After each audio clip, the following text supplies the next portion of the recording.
Welcome, welcome everyone. Good afternoon. My name is Cece Battle.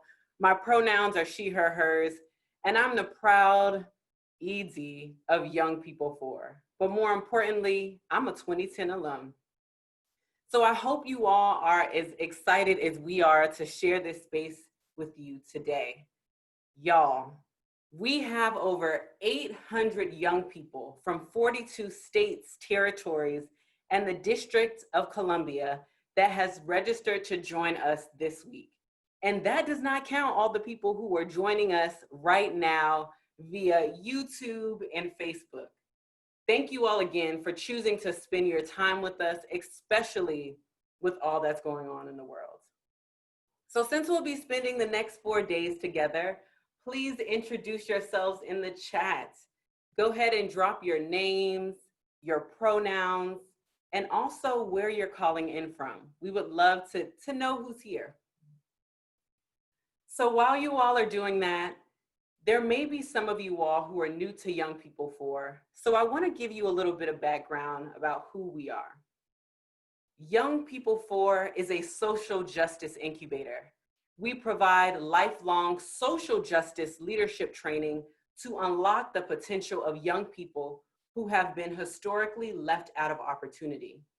We are a national network that centers Black, Brown, Indigenous, LGBTQIA+, and disabled young folks who are in education, media, politics, business, government, and everywhere, y'all.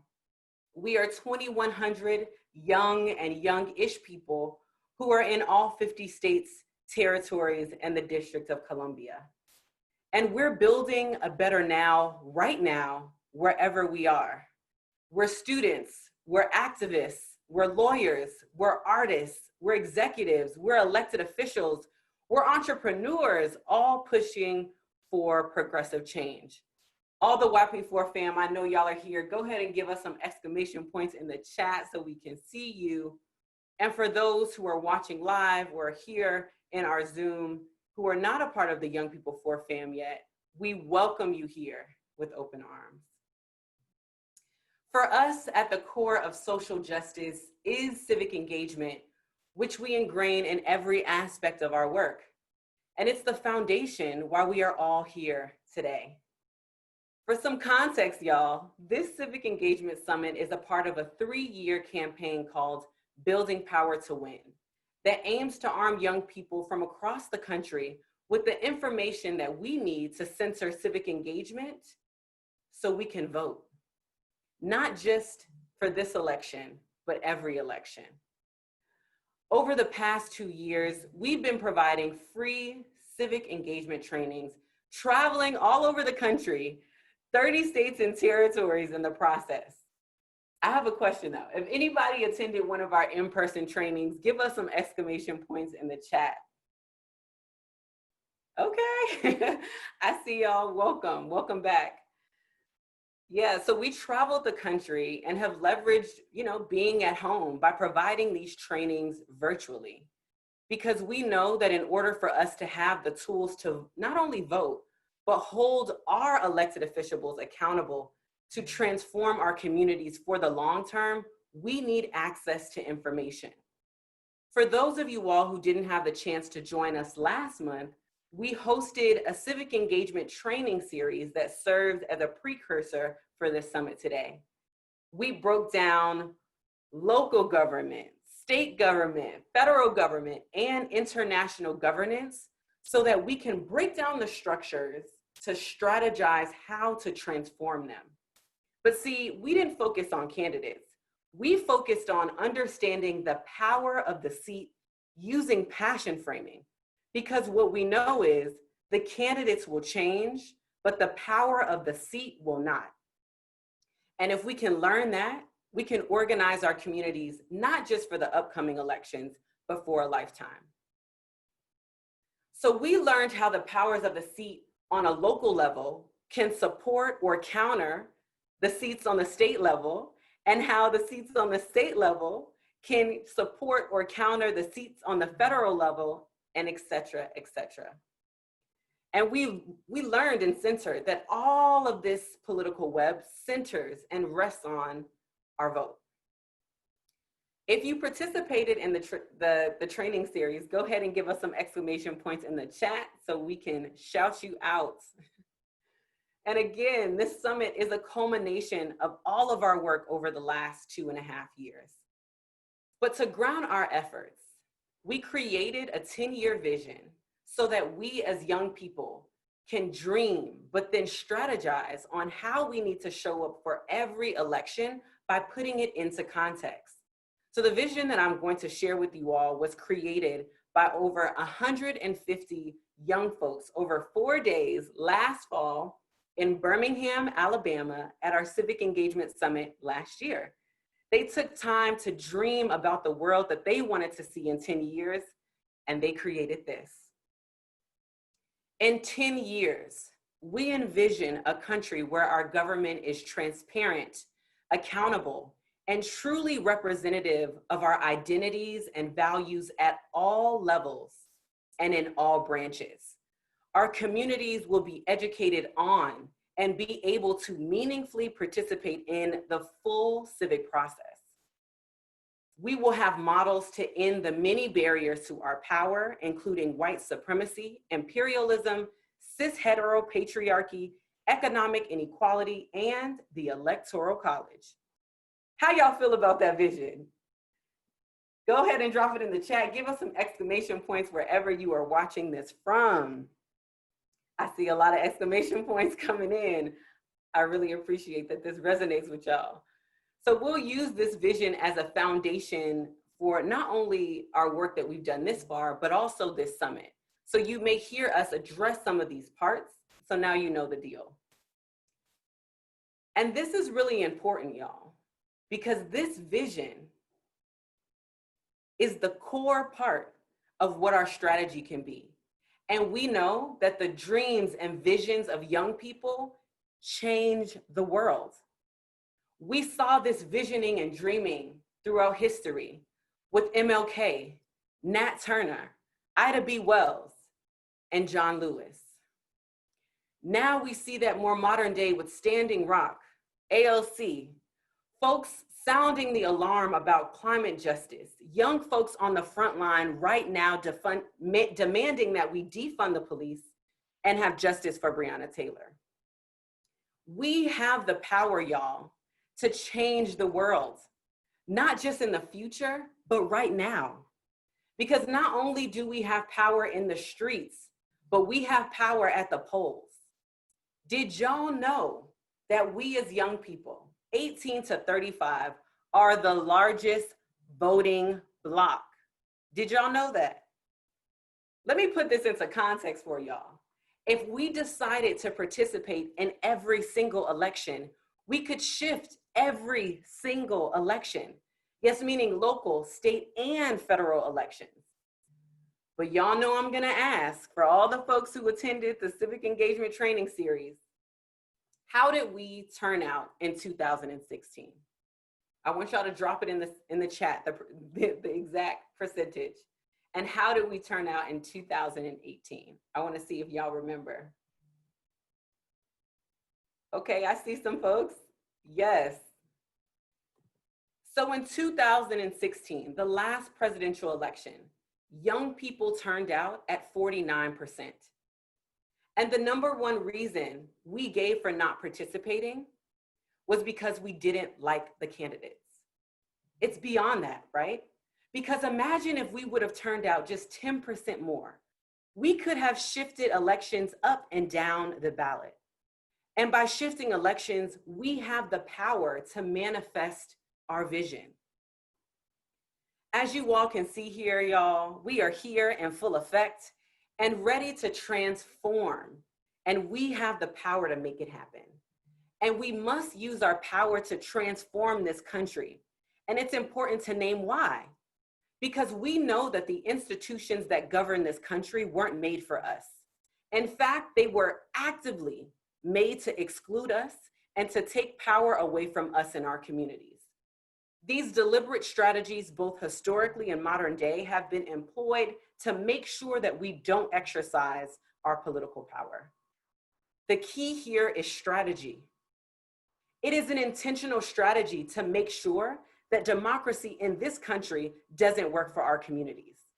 It is an intentional strategy that our communities are kept from understanding how the civic process works and thus how to meaningfully participate in it. It is strategic that our communities are taught to piecemeal elections and are not given the bigger picture. Because what we know is when you piecemeal elections, you have piecemeal progress. And why has so much effort been put into creating these strategies, y'all? Because they know we have the power to win. Our numbers, our diversity, our resilience, our history, our swag, but most importantly, our ability to dream beyond what's here. And this gives us the power. With these pandemics looming over us, our communities are facing an even greater challenge from the unjust systems and inequities that existed before the virus. At the same time, those in positions of power, y'all, are using this pandemic as an opportunity to consolidate their power and make our inequities permanent. So we're at a critical time in history, and we are tasked with taking back power, not just for us, but for our communities, both present and future. And it starts right here. So thank you for joining us. During the next 4 days, we will vision and dream together. We'll have critical conversations, but most importantly, we're going to strategize so we can win. If you're ready to win, give us some exclamation points in the chats. Let me see it, let me see it. Yes. All right, so I'm gonna kick things off to Andrea, who will walk us through some housekeeping notes. Thank you so much, Cece. So hi, everyone. My name is Andrea Sosa. My pronouns are she, her, hers. So for today, we have some amazing keynotes, panels, and conversations, and some workshops in store for the next 4 days. Each day of the summit has a theme. So to start off, let's break down what's on the agenda for today. Today, we will explore the current state of the world, and so that we can understand the moment we're living in. We'll start off with a grounding. We may be virtual, but no matter where you are in the US, you are on native land. So we will have a grounding to honor the indigenous land that we are on, and also frame the conversation we will be having from a native perspective to ground us in the fact that democracy is actually an indigenous concept, yet indigenous communities are still denied full access and participation. From there, we're super excited to welcome an amazing keynote speaker, Andrienne Maree Brown, who is a really impactful author and activist. We will then move into a DJ set from our awesome DJ Kara. Did y'all enjoy the DJ in the set earlier? Let us know in the chat. Yes, we love her too. So you'll be seeing a lot more of DJ Kara throughout the next couple of days, don't worry. From there, we're going to introduce the next conversation with an awesome performance that you don't want to miss by a YP4 alum of 2010, Richard Aviles. From there, we'll go into a conversation with Disenchanted voters that is going to be led by YP4 alumni that will name how our generation feels about participating in the civic process, and we're going to be very real about it. And then later in the day, we will have a panel discussion to name the moment that we're living in, because we know that 2020 is wild and there's a lot of wildness happening. So we're going to break all of that down. And then we'll end the day with a virtual dance party. Who's ready for our virtual dance party later today? Give us some exclamation points in the chat. Yes. So tomorrow we will vision and dream about the world we want to see.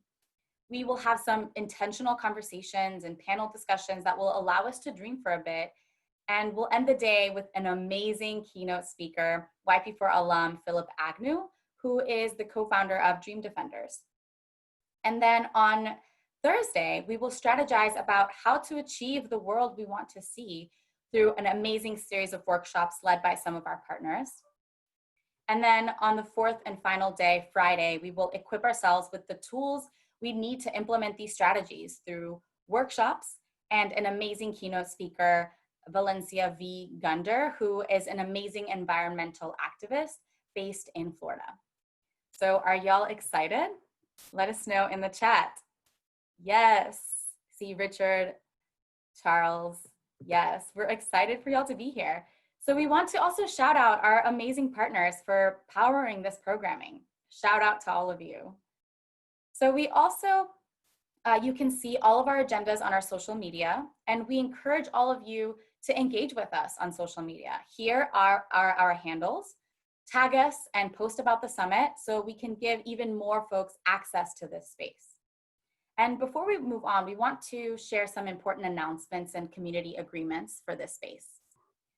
So the first thing is you will see a Q&A function at the bottom of your screen. This is a space for you to ask any questions throughout the summit, and we will do our best to answer them. There's also a chat function. This is a space for you to interact with other folks in the summit. We will be asking questions, and this is a space for you to participate. And make sure that when you're participating, that you're sending messages to all attendees so that everybody can see your message. And you have the option in the chat to make sure you're messaging everyone. And also, we have some polls. We'll be doing a couple of live polls throughout the summit that will pop up on your screen. So we encourage you to participate there. For accessibility, as you can see, for all of our keynotes and panels, we will have a sign language interpreter on screen for accessibility. We have two amazing interpreters, shout out to y'all, that will be taking turns interpreting for us. So you will see them alternate on screen. And we also have closed captioning available for folks that need it. We're dropping the link for the closed captioning for y'all now in the chat so that y'all can access it. If you have any technical difficulties or technical issues, please send a private message to the YP4 tech support in your participants list instead of messaging the full group, and they will be able to help you out directly. So in terms of viewing, so you all know the summit is also being recorded, and it's going to be saved on our YouTube account and our Facebook so that you have access to it after this. We're dropping the link to our YouTube and Facebook here. For folks that are joining us here in the Zoom, this is the link you will be using throughout the entire summit. So we encourage you to stay in this Zoom room in between sessions, as we will have some really cool performances and music, as you all saw, in between our sessions. We are also live streaming. So we are live streaming on YouTube and Facebook. Please share the live on your social media and send it to your people so that even more folks have access to the information. We're putting the links of the live stream in the chat now, and make sure that you're tagging YP4 when you're posting on your social media. And for folks that are watching the live stream, we're excited that you're watching. In order to participate in the live discussions and the Q&A, make sure that you register and join us in the summit space. You can still register at this link, yp4.org/CE2020, to join us here in the Zoom. So we have sent some community agreements via email for y'all. And here's a quick reminder. We just want to highlight some important things. One, the summit is C3, meaning that we are nonpartisan. Two, expect unfinished business. This means that we are going to chat about a lot today and the rest of the week. So we encourage you to continue these conversations on your own even after this summit. Three, be respectful in the chat. If anyone is intentionally causing harm in this space, we will have to remove you from the summit. And four, please be mindful of using people's correct pronouns. So don't forget to include your pronouns in your name. All right, so before we get started, we want to do a quick survey with you all. The results of this survey will be anonymous, and we will not share with them publicly. So we're going to go ahead and launch the first poll. So for the first poll, let's have you all participate. Is it clear to you what's at stake for your community in the upcoming elections? Yes, somewhat, or no? We'll give you all about a minute to make sure that everyone has time to respond to this poll, and I will go ahead and repeat it. Is it clear to you what's at stake for your community in the upcoming elections? We're having folks participate. We'll give you all about 30 more seconds, and then we'll move on to the next poll. So make sure that you're getting your answers in. We have about 15 more seconds. Are y'all ready for the next poll? All right, 10 more seconds. Awesome, so we're closing this poll now and moving on to the next poll. So the next one, we wanna know, let us know, how did you hear about the summit? Was it through social media? Was it an email from YP4? Or did a YP4 alumni tell you about it? Or did a YP4 partner organization tell you about it? Was it by word of mouth or another way? How did you hear about the summit? Let us know. So we'll give you all some time to respond to this poll. In the meantime, while y'all are waiting, make sure that you're posting about us on social media and that you're tagging YP4 to make sure that we can repost you and that more people, just like you heard about the summit, more people are hearing about the summit and have access to this information. We want to get the word out to as many people as possible. All right, we have 10 more seconds. Awesome. Thank you all for participating. And then we just have one more poll for you all. The last poll is, what issue is most important to you right now? Let us know. So is it health equity and reproductive justice? Is it racial justice? Civic engagement, meaning voting rights or fair courts, our judicial system? Also, is it criminal justice reform or disability justice, economic justice, education justice, environmental justice, immigration justice, or LGBTQ plus justice or gender justice? Go ahead and place your polls. We want to know what is important to you right now. What do you care about? We have about 15 more seconds. 10 more seconds. Make sure that y'all are getting your answers in. All right, thank you so much. So we know, moving on, thank you all so much for participating in those polls. So we know that collectively, we can make a huge impact. As you know, we are the largest voting bloc as young folks. This is why we want you to join us in pledging to mobilize folks in your community ahead of November. Are y'all ready? Do y'all want to pledge? Yes. So we are dropping a link here. Make sure that you sign this pledge and let us know how many people you're committed to mobilizing. When we do it together, we can make a huge impact. All right, so we are also going to be dropping a link for you to provide feedback throughout the summit. If at any point you want to let us know what you're learning, or if this programming is useful for you and your community, drop a comment in our feedback box. We're dropping the link in the chat here, so feel free to add to it at any points. All right, well, thank you all so much for participating. Are y'all ready to get started? Let us know in the chat. Give me some exclamation points if you are ready. So I am super excited to welcome our grounding speaker, Nikki Borchardt Campbell. Nikki holds a JD degree and certificate in Indian law from Arizona State University College of Law. Nikki also holds a BA and MA in cultural and social anthropology from Stanford University, where she graduated with honors. As an attorney, Nikki has worked with all aspects of Indian law as well as civil rights litigation. Nikki's current work entails strengthening and enhancing tribal judicial systems, including developing training and technical assistance to tribal judicial personnel, attorneys, and other organizations. Ms. Campbell also serves on the board of directors for the Partnership for Native Children.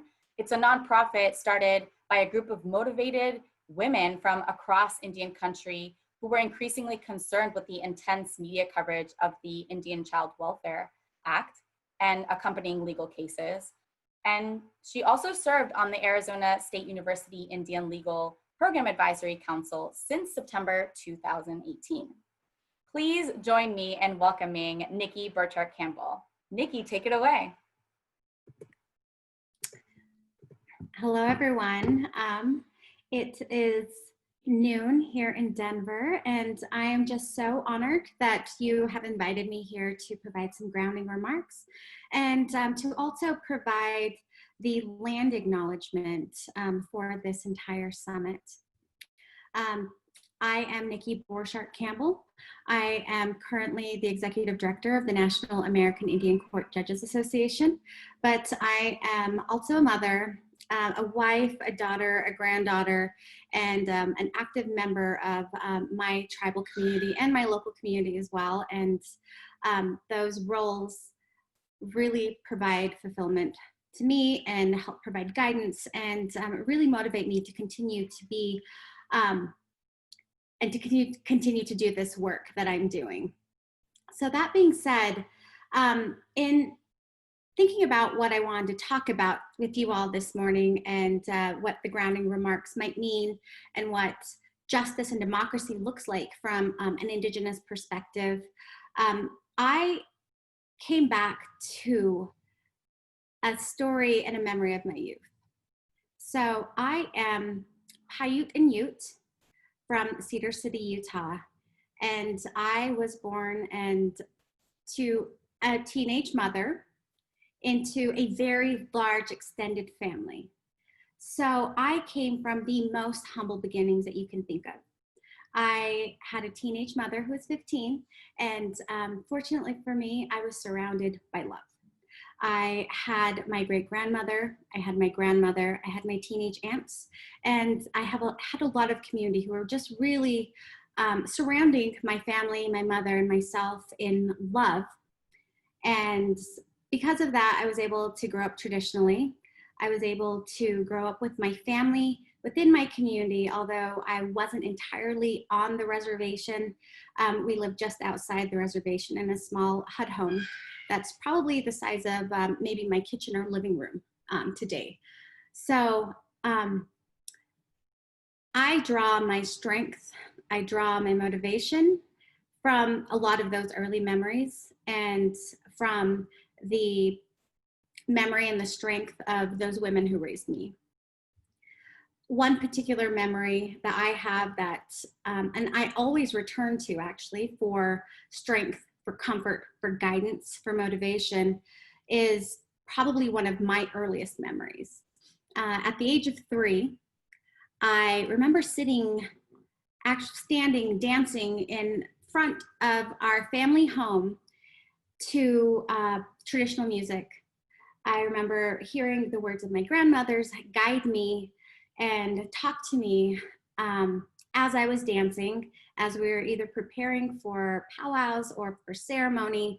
But the one thing that is so visceral is feeling not only the sun and remembering the warmth of the sun on my skin and feeling the warmth of the ground beneath my feet, but it was feeling the soft embrace of my grandmother asking me, "What are you?" And without missing a beat, I told her, "I am Paiute and I am Ute." So that encompassed just the whole sense of identity. It grounded me almost physically to the earth, to the land of my people, but then it also always illustrates that there's love and compassion out there in the world, and that love and compassion can help guide you through your own journeys. So, you know, that particular memory always sticks with me. And even to this day, as a late 30-something, I won't reveal my true age, but that memory still guides me. I am Paiute and I am Ute. So regardless of where I go, that connection to my people, to my family, and to my land will always be with me. So that being said, I just want to provide you all with a little bit of context as I go into a land acknowledgement. I was provided the option of providing a land acknowledgement for where I am currently in Colorado, but also with my traditional homelands. And I just want everybody to know that there are existing tribes in the United States. There are currently 574 federally recognized tribes. What that means is that there are existing tribal governments in almost every single state in the country who have a formal existing relationship with the federal government. They have a trust relationship with the federal government, and the federal government has responsibilities to the tribe.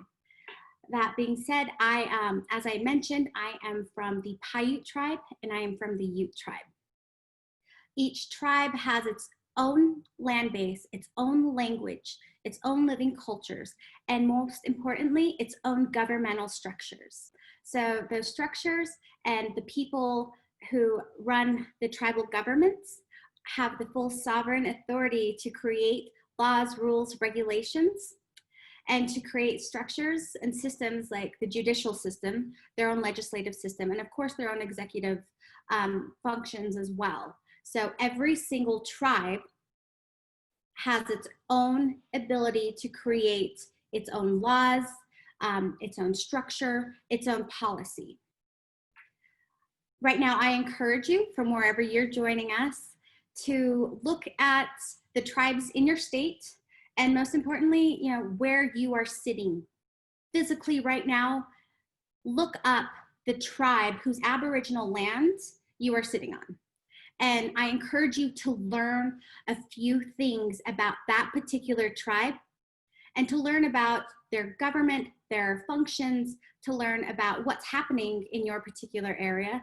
For example, here in Denver, in the Denver metro area, my uncle Sean Chapoose, who is a former tribal leader of the Ute Indian tribe in northern Utah, and he's currently still on their business committee.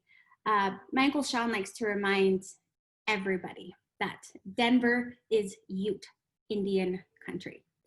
This is where our Uncompahgre bands had migrated seasonally, to the point that, even south of Denver in the Colorado Springs area, there's still some sacred areas that the Northern Ute Indian tribe acknowledge as sacred areas. This area is, of course, stolen land.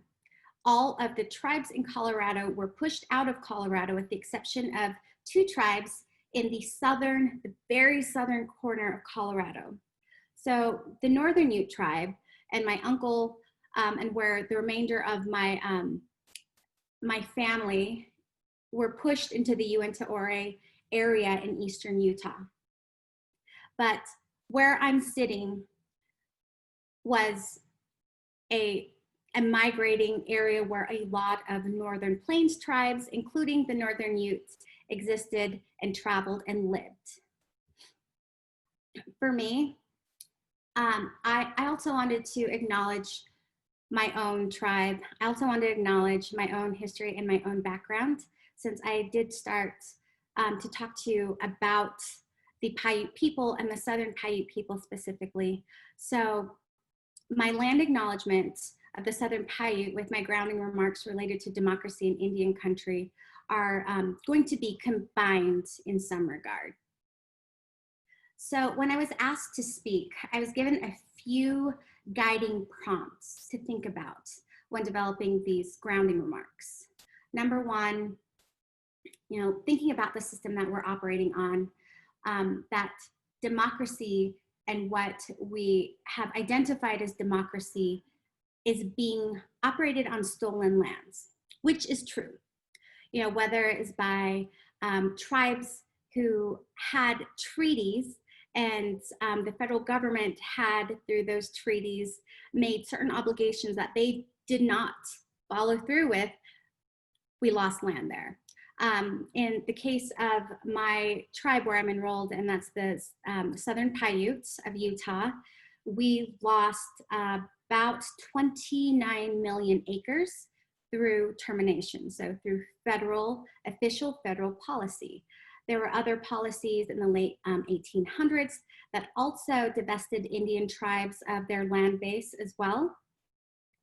And so it's really important to understand that we talk about a democratic process, that we are understanding what democracy is while it's operating on the stolen indigenous lands, and acknowledging that. So that being said, what does it look like in Indigenous communities? What does democracy look like in Indigenous communities? How are Indigenous people also engaging in the democratic process, knowing that this is our history, our living history, and that even in contemporary Indian country, we are still dealing with issues related to the loss of land, the loss of culture, and we're still dealing with a lot of historical trauma and the consequences of these federal policies that were aimed at either, number one, trying to eliminate tribes, number two, assimilate tribes, and then number three, eventually understanding that the resiliency of our people, through the resiliency of our people, that we weren't going anywhere, but to try to manage the relationships with these tribes. So, you know, that's where we are today, and there's a lot of fallout, there's a lot of implications, negative implications related to that, but I always come back to this line of thought that regardless of all of this, you know, this is still Indian land. We still have a strong connection and a strong understanding of the history. We still have the stories. We still know where the sites are. And I'm saying that pretty general, but for my tribes and my people, we do. Even for the land that we lost, we have that connection. We have that sense of responsibility and that sense of stewardship. And so all of that eventually leads to the responsibilities, not only that we have to our land, to the land itself, but to each other, and of course, to community.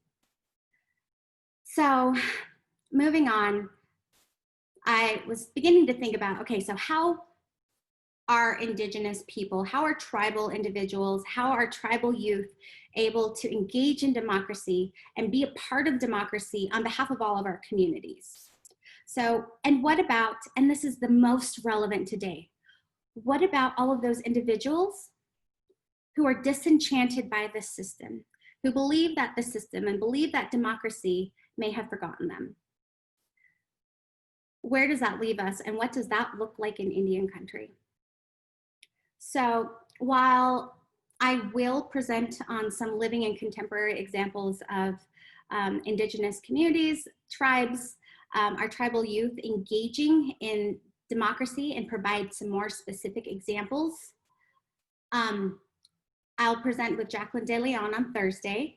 But for this particular session, I wanted to go back to the idea of being disenchanted and feeling forgotten, feeling that you are tired and that you are worn down and you're sad. You know, the pandemic is doing a lot to everybody's well-being. And I'm just trying to think about, you know, how I felt in this process in my 20s, how I'm feeling about the democratic process right now, how I'm feeling worn down, and how oftentimes other Indigenous people as well, we feel forgotten. We feel disenfranchised. We feel disenchanted by the process, right?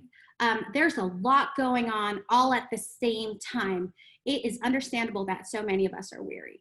So I wanted to provide the most relevant, impactful example that I have about the democratic process in action in Indian country.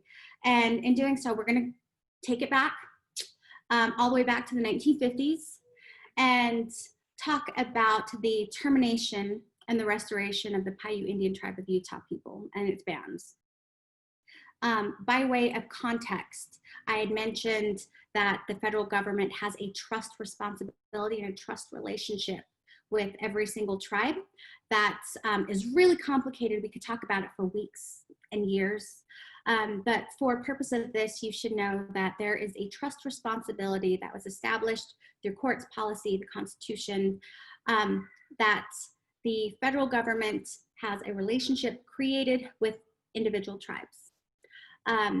That is a political relationship. It forms a political relationship between the feds and the tribes, And because of that, tribal governments are able to place their land in trust. They're able to apply for certain grants, loans, educational opportunities. And it's very paternalistic sometimes, but in the 1950s, it was helpful to a lot of tribal governments, especially when we talk about what was happening in the whole span and the whole timeline of reservationism, assimilation, and forcing tribes and bands of people onto small portions of land. So back to my example, in 1954, there was a piece of legislation that was meant to terminate tribes, and it was done tribe by tribe. And the idea behind it is that certain tribes of people were prepared and had the capacity to live and flourish and thrive beyond the constraints of the federal trust relationship. So tribe by tribe, and there was only a handful before they realized this was a disaster, they were terminated. So the federal government terminated those relationships. It was passed legislatively, and there had to be a certain criteria in order for those tribes to even end up on that list. But since my small tribe was flying under the radar in southern Utah, and the author of the law had decided to make an example of this small Paiute band, and while we met none of the criteria, we didn't meet any of the criteria, and we were terminated in 1954. So long story short, we lost 29 million acres of land. We were pushed into the more urban, populated for southern Utah, the more populated areas of southern Utah, and it was disastrous for our people. There was a large loss of life. There was a large loss of culture. During the 1950s, 1960s, and 1970s, there was an outright effort to remove Indian children from homes and to place them with non-Indians, basically equating poverty with child abuse and neglect. So we lost an entire generation of individuals. Not only that, we were socioeconomically just at the bottom of every single study imaginable for health disparities, for income. At the time that we were beginning to think about restoring our relationship with the federal government, the per capita income for a Paiute adult was $1,700 a year. And that was compared to the per capita income of any other person in Utah at $7,000 a year. So needless to say, the termination era for my tribe was pretty disastrous. And so, we went from being prosperous in a non-monetary way, having land, having resources, having each other, having our culture, being forced into small parcels of land after losing our land base. And they were disenchanted. There was still a lot of racism going on. There was literature basically still asking whether or not Paiute people were even human from the 1950s and the 1960s. So when I'm thinking about examples of individuals who are so weary, I think of my grandparents during this time. And the reason why this particular example always strikes me as something that I wanted to share with you is because despite that weariness, in the 1970s, the tribe looked around and they saw the state of our communities. And we were spread all across southern Utah over 5 bands near 4 different small towns in southern Utah, but we were all suffering. We were all losing our children.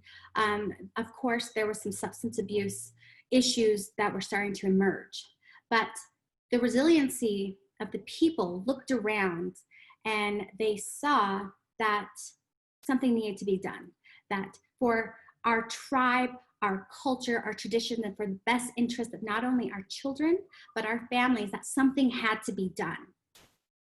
And again, we were landless. My grandparents didn't have money. Our children were being taken away. In the 1970s, right around 1976, individuals formed a group in the Southern Paiute community called the Restoration Committee. And through that Restoration Committee, they decided to embark on legislative advocacy on a massive scale in order to reestablish the federal trust relationship. And what they did is they began to lobby community members for interest and for support. They began to lobby the church as well. They began to reach out to tell their story to as many people as possible. And what had happened is there were some attorneys in northern Utah, Larry Echohawk and Mary Ellen Sloan, who became involved with this endeavor. And at the time, Mary Ellen Sloan was a law student. She was a law student. And she began working with the current congressional leaders in Utah. She began to look at what was happening around the country with regard to recognizing those formerly terminated tribes and how that was being done legislatively. So between the Paiute Restoration Committee and their legislative advocacy and obtaining the assistance of the law student, Mary Ellen Sloan, they were able to reach Congress. They were able to fundraise to get folks to testify on the Hill. They went to every single hearing that was held in the state of Utah. They talked to anybody who would listen. They collected information, they collected stories, they collected data, the demographics, so that that could all be put in the testimony and in the hearings, could be put into the record. And in 1980, on April 3rd, the Paiute Indian Tribe of Utah and the 5 bands that were terminated were legislatively recognized. So that plight and the effort that it took to go from, living landless, having very little resources, feeling so weary, so down on their luck, that is something that always resonates with me. That was, that wasn't generations and generations ago. That was my grandparents. Those were our aunts. One of my uncles testified on the Hill. Those are the types of individuals who have the resiliency, who saw a problem, who understood that in order to address those particular problems, that they needed to mobilize and that they needed to use the democratic process. So when I think about democracy in Indian country, that is one of the greatest examples that I can think of. That being said, we also have a democratic process inside each of our tribes as well. So after April 3rd, 1980, when we formally became federally recognized by the government, we were able to form our own government as well, and to finally take a little bit of our land and place it into trust and to regain our land. And my aunt, who was about 32 at the time, was elected to be the chairperson of our tribe and led our tribe for roughly 20 years. So there are democratic processes happening all across Indian country, all throughout our history. And in the spirit of those individuals and those people who were here before us, whose land was taken, who died fighting for this land, I want you to, take that story and carry that story with you, to know that, there are ways to engage. There are ways to make our lives and our worlds better for the people we care about, and that a lot of the passion and the resiliency is passed down from generation to generation. Just like historical trauma and trauma is passed down through epigenetics, so is resiliency. So is resiliency, and so is the opportunities through storytelling. So thank you so much, Andrea, for this opportunity. Thank you, Nikki. Everybody, let's give Nikki some virtual round of applause in the chat. Thank you so much for that amazing grounding and for all of the information and brilliance that you shared with us. So who's ready to do a little bit of a dance party? I'm going to be playing some music. Can I get y'all to dance with me?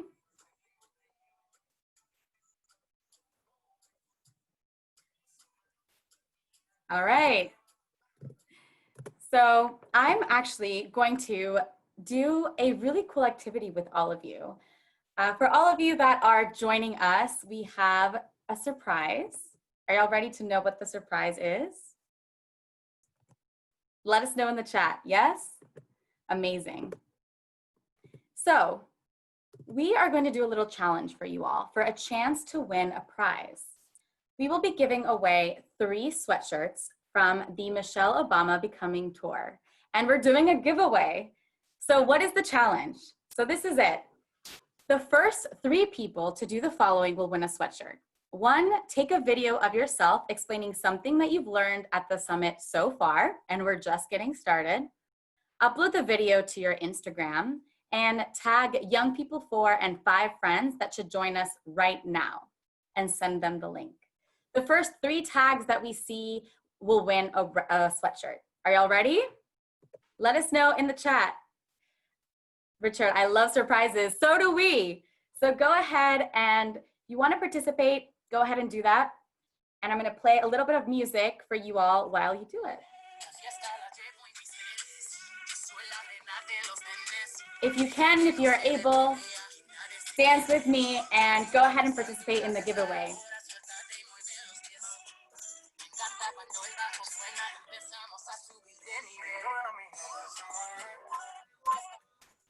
All right, so we're gonna go ahead and let you all participate and move on with the rest of the sessions. Are you all ready?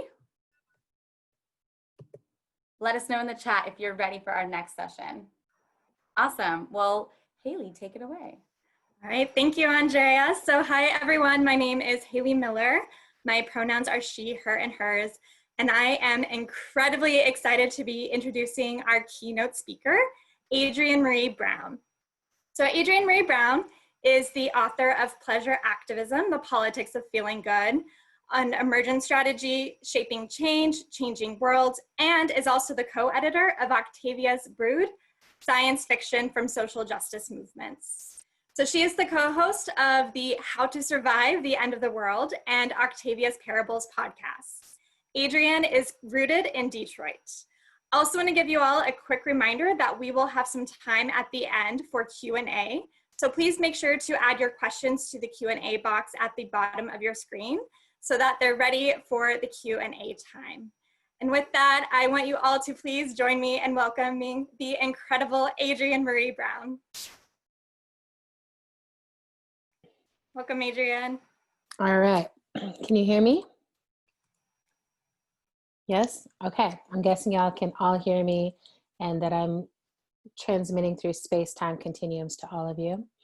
Hi, beautiful people. It's great to be here with you. Thank you for having me as your big opening keynote guest. I just had some soda, so it's going to be a little bumpy. And thank you, interpreter, for helping me with that communication too. I'm super excited about being here. I want to give you a little background that back in 2003, I got involved in voter organizing. I helped start a group called the League of Pissed Off Voters. And it was all about being young and figuring out, like, how do we navigate the rage, the righteous rage that we have? And what are the ways we move them through the electoral process? And at that point, a lot of what I felt was it was important to be, y'all call it nonpartisan. I thought of it as post-partisan, that we've tried being partisan for such a long time, and none of the parties are impressing us. None of the parties are actually meeting the needs, and satisfying our urge and our desire for government that really comes and stands with us. And I still feel that way, that we need to be demanding so much more from people who want to give us so much less. And that with every single person who tries to run for office, that we look at them as someone who, I'm like, I have to pay you. I have to pay somebody to do this work. And I want someone who cares about my life and my livelihood. And so I'm really grateful that there's so many of y'all who are tuning into this who are like, yeah, I want people who do a good job when I pay them. So one of the magics that I work with, well, first of all, my name is Andrienne Maree Brown. I'm a writer. I'm a facilitator. I have been facilitating inside of movement spaces for as long as maybe you've been alive, like 21, 22 years. And I've mostly done that in Black movement space. So over the past few years, I've been a major facilitator for Movement for Black Lives Matter, YP4 Black Organizing for Leadership and Dignity. And I'm going to tell you a little bit about my journey, but I wanted to first offer something to you. So I'm a tarot reader, and I read tarot as a way to just put myself in a conversation with the universe, with that which is beyond myself. And so I was like, let me start out today's talk with a tarot reading, a generational tarot reading, right? Like if I'm a young person right now, what are some of the waters that I'm swimming in, and what is it that I really need to be aware of? So I pulled two cards. The first card that I pulled was kind of like, what is the state of things right now? Like really? And the second card was, and then what should I cultivate within based on that state of things? So if you've ever read tarot, the first card I got, what's the state of things, is this card, Ten of Swords, all right? It's not looking good, okay? So Ten of Swords is, on one hand, you're trying to act like everything's fine. So see how she's like on her phone, texting, like, I'm trying to talk to people. And on the other hand, clearly everything is not fine, right? Clearly this is a really intense and heavy time. And the message that I received from this card for you all is that this is this time of immense emotional like pull in every direction. That this is a time when, if we are paying attention, we should be feeling grief. We should be experiencing loss. Even if we haven't experienced a direct loss in our family or friend group, there's so many people on the earth that are all leaving at the same time. So there's a collective grief. There's also anticipatory grief and ongoing grief of losing our relationship with the planet and losing our sense of place and having a right relationship with the planet. There's anticipatory grief of the changes that are unfolding, of losing normalcy even, right? For a lot of us who are like, I want everything to change. But then when it starts changing, it's like, this is awful. So I wanted to just start out there that it is actually very normal and should be encouraged in us, not to pretend like everything is fine right now. It's not fine. It's not fine. It's actually a time of great responsibility and great shifting and great changing, and a time when it's right to be asking yourself, what am I doing in response to this moment, for the whole planet, for my species, for my community, for my family? How do I show up? So the second question I asked was, what do I need to cultivate within myself to show up well? And I received this card, which is called the Hanged One. And I love this card because this card, sometimes it's really interpreted as being about waiting, and sometimes a waiting against our will, which I would say is the major sense of this pandemic, is being told like you were barreling ahead with your life, but now you need to stop and be inside and everything is going to change. You're not in charge of all those changes. But if you look at the face of the Hanged One, there's peace, there's serenity, there's a light force beaming out from this person. And it makes me think, the people that I want to move towards, that I want to follow, that I want to take leadership from, are people who are cultivating a calm within the storm. So cultivating a place within themselves where I'm not going to be able to change everything through external action. I have to turn inward and find that peace, that sense of self within me, that place that knows like everything is going to be okay on the other side of this, that great change has come, that death is a part of life, that change is a part of every single day, every single moment. And I loved the combination of these two, right? Because instead of pretending like everything is fine when everything is not fine, we need to actually cultivate within ourselves that part that knows we are fundamentally okay, and that we can be in relationships that are built around sustaining a sense of peace and calm within ourselves. And I'll tell you something that I've learned about this, which is I'm always more calm after I've cried on someone else's shoulder. I'm always more calm after I've acknowledged that I have an emotional need and let it be met. So that was my tarot reading for y'all, and I hope it's of use. Now I want to tell you a little bit about my life and the core ideas that guide me and how they really, to me, really interact with this moment. So I was a youth organizer. I was organizing on my campus. I came out and went into harm reduction work. So I was working with active drug users, trying to figure out how do we reduce the harm that comes through drug use. And then I got pulled into voter organizing and was really moved by what we could do, and also really astounded by the limitations of that system. And then I went into direct action. I was like, okay, y'all keep running that system. I'm going to be a part of training people to directly confront power. And I learned a lot in that space and also saw the limitations of that system. And then I got to facilitate something called the US Social Forum, which was inspired by social forums that were happening all over the globe, where people are saying there's some folks who think that they have power and that they get to set and determine everything about how things go. And then there's the workers and the academics and the artists, the people who are thinking and working and putting their sweat and tears into how countries grow, how countries change. And often we don't get to be at the table shaping what comes next. So the social forum was a way to do that. And after the social forum, I had a moment of reckoning, because I was like, I've done organizing, I've done electoral organizing, I've done direct action, I have looked at our place in from an international perspective.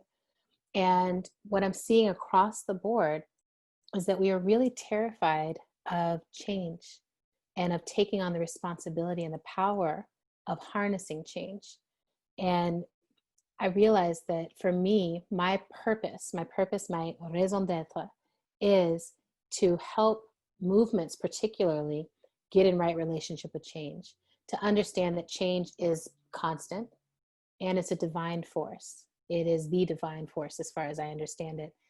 Whatever background, whatever practice, whatever belief systems, whatever else we hold, one of the things that hit me was, we turn to faith, we turn to belief, we turn to organizing because we're trying to navigate change. And systems of oppression, especially interlocking, intersectional systems of oppression, are designed to make us believe that someone else determines change and then it just happens to us. And then we're just victims of that change. Maybe we complain about it around the dinner table, but we don't create change. Well, I was lucky when I was young. I read the work of a writer named Octavia Butler, and I'm actually wearing my Octavia Tried to Tell Us t-shirt that I just got from X at the Apple, because I really think that she is a prophet type person. But she wasn't a prophet like, I see things, She was a prophet like, I study things, I look at patterns, I pay attention to how humans respond to changing conditions. And if we keep responding in this way, here are the likely outcomes. So she wrote a text called Parable of the Sower and a sequel called Parable of the Talents that take place starting in 2024. And I first read the text when I was in college, and my mind was blown, because she seemed to understand so much about what I was already experiencing and so much about what I would continue to experience. And I've returned to the text over and over again as an adult, and every time I learned something new. And that text and the rest of her writing have deeply, deeply informed almost every choice that I've made as an adult. And I love acknowledging that, because there was a time when I was really scared to acknowledge that. You know, I'm like, I am an organizer, I'm a strategist, and I'm drawing on a science fiction writer to inspire a lot of my strategies. But what Octavia and I share, and I think what a lot of us share, is paying attention to patterns, wanting to learn from our history so that we don't repeat it, that we learn new lessons as we move forward. So I want to tell you a little bit about the order of how she shaped my life. So the first thing was a project called Octavia's Brood. Octavia's Brood. And the premise of this project was that all organizing is science fictional behavior. It's science fiction. And the way we came to that idea was like, if we are trying to create a world in which everyone has access to education, no one is homeless, everyone has access to food and to water and to healthcare, no one is in prisons. If we're trying to create a world in which harm is not our prevalent experience with each other, our most common way of moving through the world is defensive or war, battling over borders, battling over hierarchies. If we're trying to create a world in which we get to really peacefully coexist, not in like some utopian way of sitting on a cloud playing a lute, but like really we just get to be with each other, growing our food, raising our children, having adventures, having fun, having a good life. If we want that, we have never experienced that. Most of us live in a world in which we've experienced the exact opposite of that. And the ways that we're trained to think about governance, the ways that we're trained to think about economy and power all feed into that.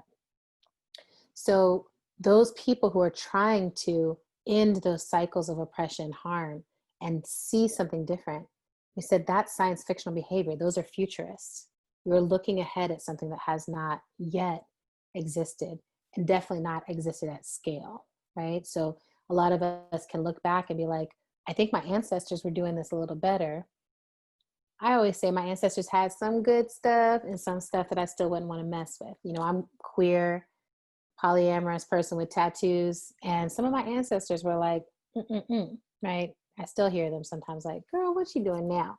But that's fine, because they also knew a ton about living with each other, taking care of each other, being in right relationship with the earth.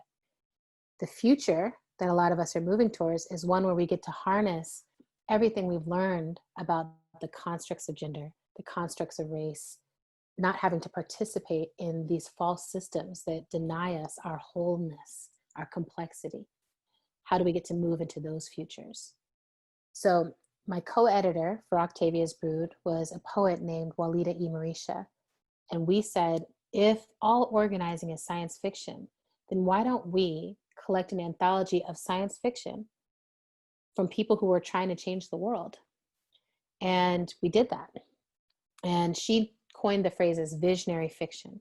So really thinking about what are narratives, fictional narratives, that don't just play back into the already existing paradigms of patriarchy, of heteronormativity, of capitalism.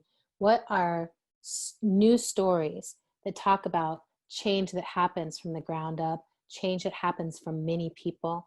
What are the new stories in which we can decenter the harmful supremacy patterns that we see playing out right now, and recenter collective stories, brown people's stories, indigenous stories, stories of listening to plants and animals, stories of, again, being in right relationship with each other and the earth.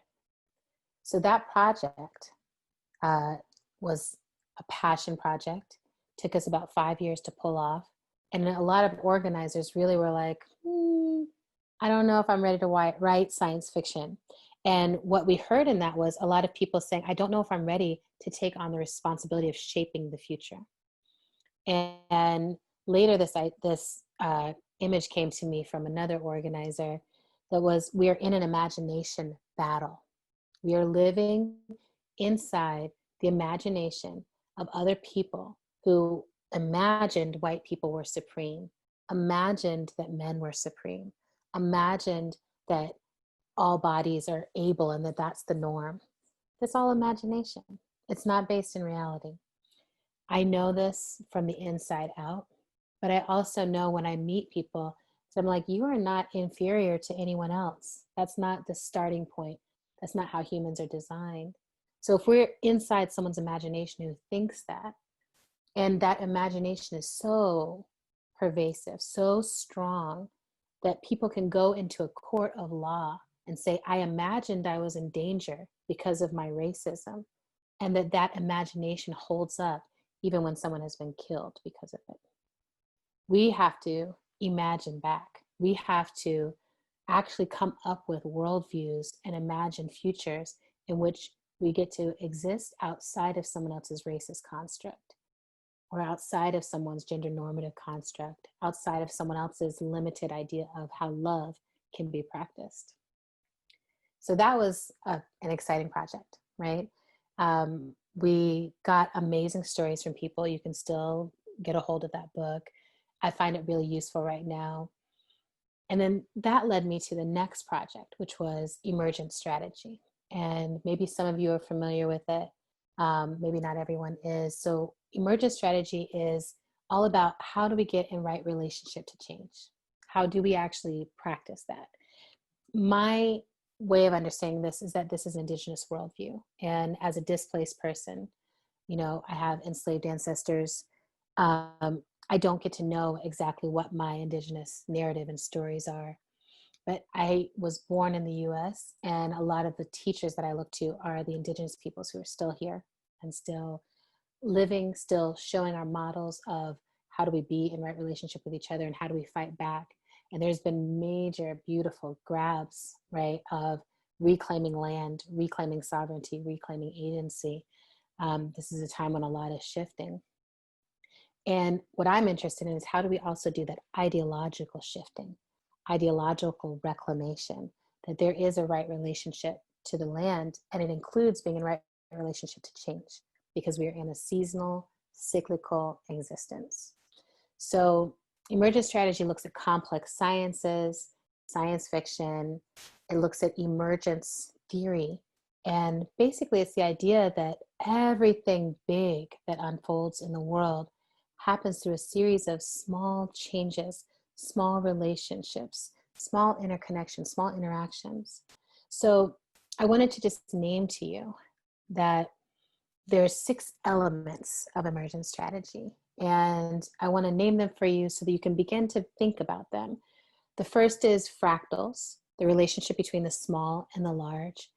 And the question for organizers inside it is, how often are we trying to change something at the largest scale that we have not practiced changing at the smallest scale? I often tell people, and I have given this speech in rooms full of people around fractals, and I'll say, like, you know, we're trying to change all of democracy. And I'll ask people, who are you practicing democracy with? Do you practice democracy in your household? Do you all make decisions together about how the resources of time and money and labor will be spent? Sometimes people are like, yeah, totally. And a lot of people are like, no, actually, like, one person makes the decisions in my household, or we all operate as tyrants, especially the 2-year-olds. But then I'll ask, okay, if you are practicing it in your house, are you also practicing that on your block? Like, as a block, do you think about your relationship to the shared land, to the resources on that block, to the access to water, access to food, etc.? Usually by that point, people fall off. And then if I expand it to your neighborhood, it's a wrap. And so I get really curious about how we think that we'll be able to practice democracy at the largest scale, at billions of people scale, when we're not practicing it at the 1-to-1 or 1-to-5 by 10 people scale. So fractal is the idea of what do we need to practice at the small scale in order to emerge into a different way of being at a large scale. Intentional adaptation is a second element, and it's the difference between reacting, which I would say our current political environment is one of hyper reactivity. Here's some information. It might be a fact, it might be fake news, it might be whatever. Here's some information, and we all spend our time like reacting, and then nothing actually is real and nothing actually happens, and then we move on to the next reaction. Intentional adaptation says change is a constant and we are always getting a new data. How do we orient to that new data so that it's aligned with our greater intention as a human species, as a community, as a movement? I often think about this, especially when it comes to something like abolition. For me, I'm interested in how do we recognize and learn that 250 years of imprisoning people has not reduced harm? How do we start to turn towards something else other than imprisonment as a practice? How do we make that adaptation? I think a lot of it is how do we stop punishing each other one-to-one if we want to experience something beyond punishment as a large-scale system? What are the intentional adaptations? When someone does harm or hurts our feelings or we get in a conflict, how do we navigate that differently from the carceral system? Like, what is the sign for burp? I burped again. Like, I got you. So intentional adaptation, how do we, I think of it like a flock of birds too, migrating south, and how if a storm, right now we've got a massive tropical storm coming up the coast. If a storm blows them 200 miles off course, they don't just say, okay, forget it, we'll just spend the winter in New York. They intentionally adapt to make sure they can still get where they're going. How do we as movements do the same thing when new patterns unfold? How do we actually turn and shift together towards something that we care about? The next one is non-linearity or iteration.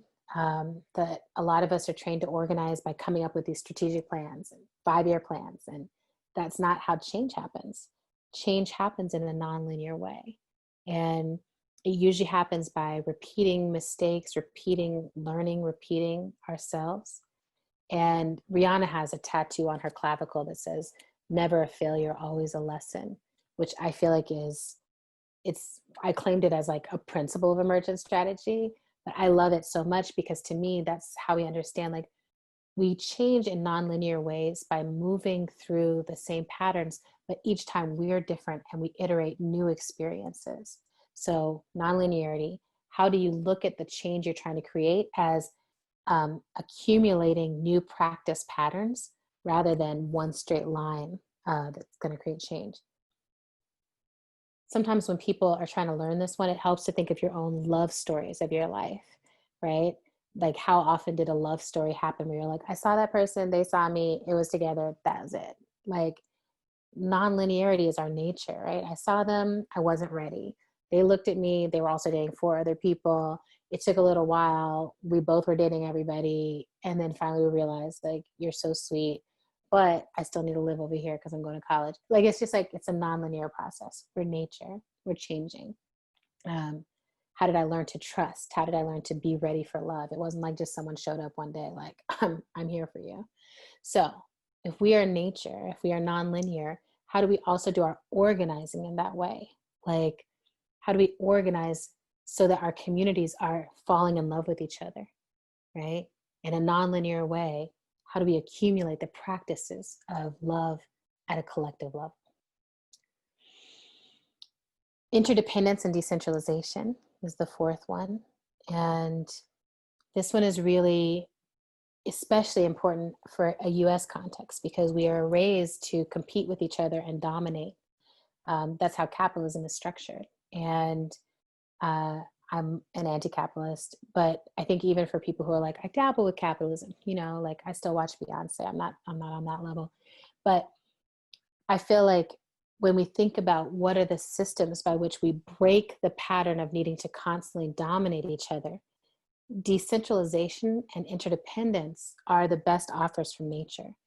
almost every single thing that we can see in the natural world depends on something else to survive. And they are in these symbiotic, beautiful relationships of interdependence where, you know, something falls from the tree and it's the food for the mushroom that's under the tree. I'm a big fan of mushrooms, of all kind of mycelia that are the network by which nature is communicating with each other and processing everything that comes down and composting and making new life. Decentralization is, I think, one of the most important and difficult things we need to learn to do as a species and as a movement. And I learned this by looking and studying the civil rights movement and how there was a people's movement that was coming up in a really powerful and beautiful way. But a few people got isolated up as central leaders, and then those people got taken out. Decentralization to me is a way that we understand, we're in a larger relationship of accountability, a larger relationship of power dynamics, and a larger relationship to each other's well-being. And I don't need to be isolated, and no leader needs to be isolated away from the movement or the people. We need to think of ourselves as building leaderful movements, interdependent movements where people can show up and say, I have a need, and get it met. Just two more here. The fifth one is resilience, and I speak of it in terms of transformative justice, but how do we be resilient, not just in that, like, I can bounce back from anything, like, you can't hurt me, which is not real resilience, right? That's like, I can cope, I can overcome. But resilience in the natural world sense, which is a fire comes through and burns things down, and then life finds a way to make good use of that and keep moving towards life. That our nature is to continuously be moving towards life again. And I think the transformative justice, which is a system of saying, instead of punitive justice, right, we punish anyone who does harm. Instead of restorative justice, which says, let's restore the conditions that happened before the harm. We want to go all the way to transformative justice and say, we actually want to transform the conditions that allowed this harm to happen in the first place, because we want to break the cycle by which harm can happen. And in this current moment, that means breaking our pattern of turning to the state, which we know to be a punitive justice location, and breaking our pattern of ignoring the underlying conditions that lead to harm. So, you know, I often will say the metaphor is like, if someone is hungry and they steal your purse because they're hungry, and then you catch them and you're like, okay, I'm not going to send you to prison. Just apologize, give me back my purse, and maybe do some community service. I'm still hungry at the end of that scenario. You didn't go into the root system. As Angela Davis says, what's radical is getting to the root. We didn't go to the root to understand, why is this cycle happening where there's such inequality that there are people who are always hungry and people who always have too much? How do we start to have the kind of resilience that allows us to redistribute resources and not to take it personally? If you were born with privilege, that doesn't mean that you're better than anyone. You were just born in a different location in an unequal system. And I often will say that, to me, this moment is a moment of historical resilience, right? Where people who were born into privilege are recognizing that their job in some ways is to relinquish and redistribute that which is not actually theirs, and to find their location inside of that. There's still a ton of dignity to be had at having your actual portion of the resources of this abundant planet. And then for those of us who have been born into oppression and marginalization, our work is to actually take up more room, take up more responsibility for shaping the future, to unlearn the lie that we are not a part of crafting it all. The resilience is actually in that, let's get back into that redistributed, that interdependent space. And the final one is creating more possibilities. Creating more possibilities might be my favorite. It's looking at crises and finding what are the opportunities to be able to move forward.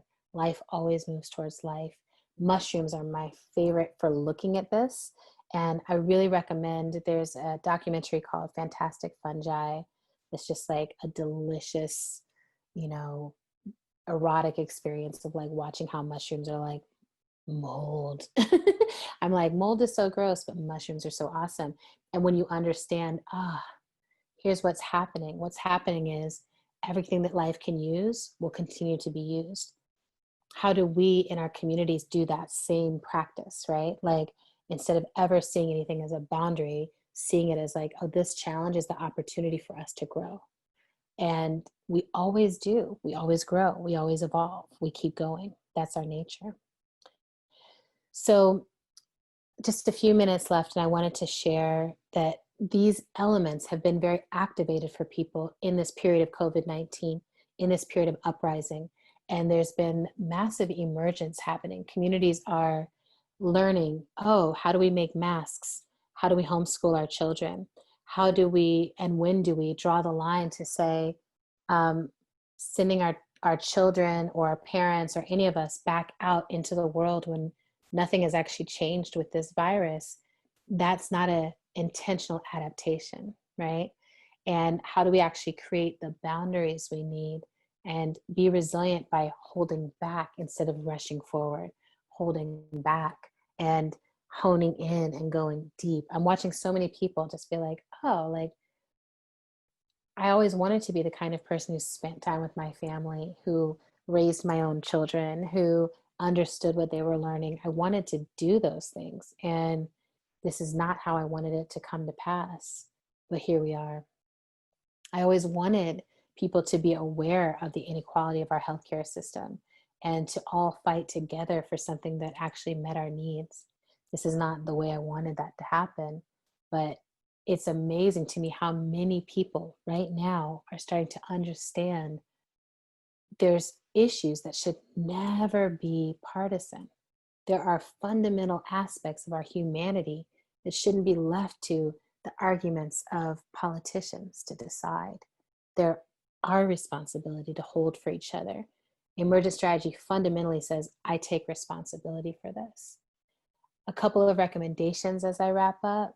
One is a podcast that I do with my sister called How to Survive the End of the World. This past season, I was on sabbatical, and she did a series of interviews that are all about how we survive in this moment. Very tangible. How do we find home? How do we handle water? Do we protect ourselves? Like, what do we do? So check that out. Octavia's Parables is another podcast I'm doing with Toshi Regan. And it's a week by week, chapter by chapter reading of Octavia Butler's Parable of the Sower. Before the election, we're going to finish that, and then we're going to move into the talents. But it's just, what is the wisdom that Octavia has to offer for this time? And then Pleasure Activism, which is the book that I released last year, 2019, which is like, how do we not sit and steep in misery during this time, but bring our attention to what brings us pleasure, and that part of our liberation is practicing pleasure and practicing it together and making the revolution irresistible, yes, but also making the future irresistible. So I think those are all the things for now. All right, thank you so much, Andrienne, for sharing with us your brilliance. I'm super excited now to transition into our Q&A section of your talk. Okay. We have some awesome questions that have been lined up and submitted by our attendees. Okay. So the first question that we have for you, Andrienne, actually comes from Matt, who is a history of PhD student based in the Bay Area, who is researching the African diaspora in the Americas and is also very interested in public history and activism. Okay. So Matt's question is, how can historians use Afrofuturism? And is there a way to harness it, not just to imagine better futures, but also to change how we look at the past? Oh, interesting.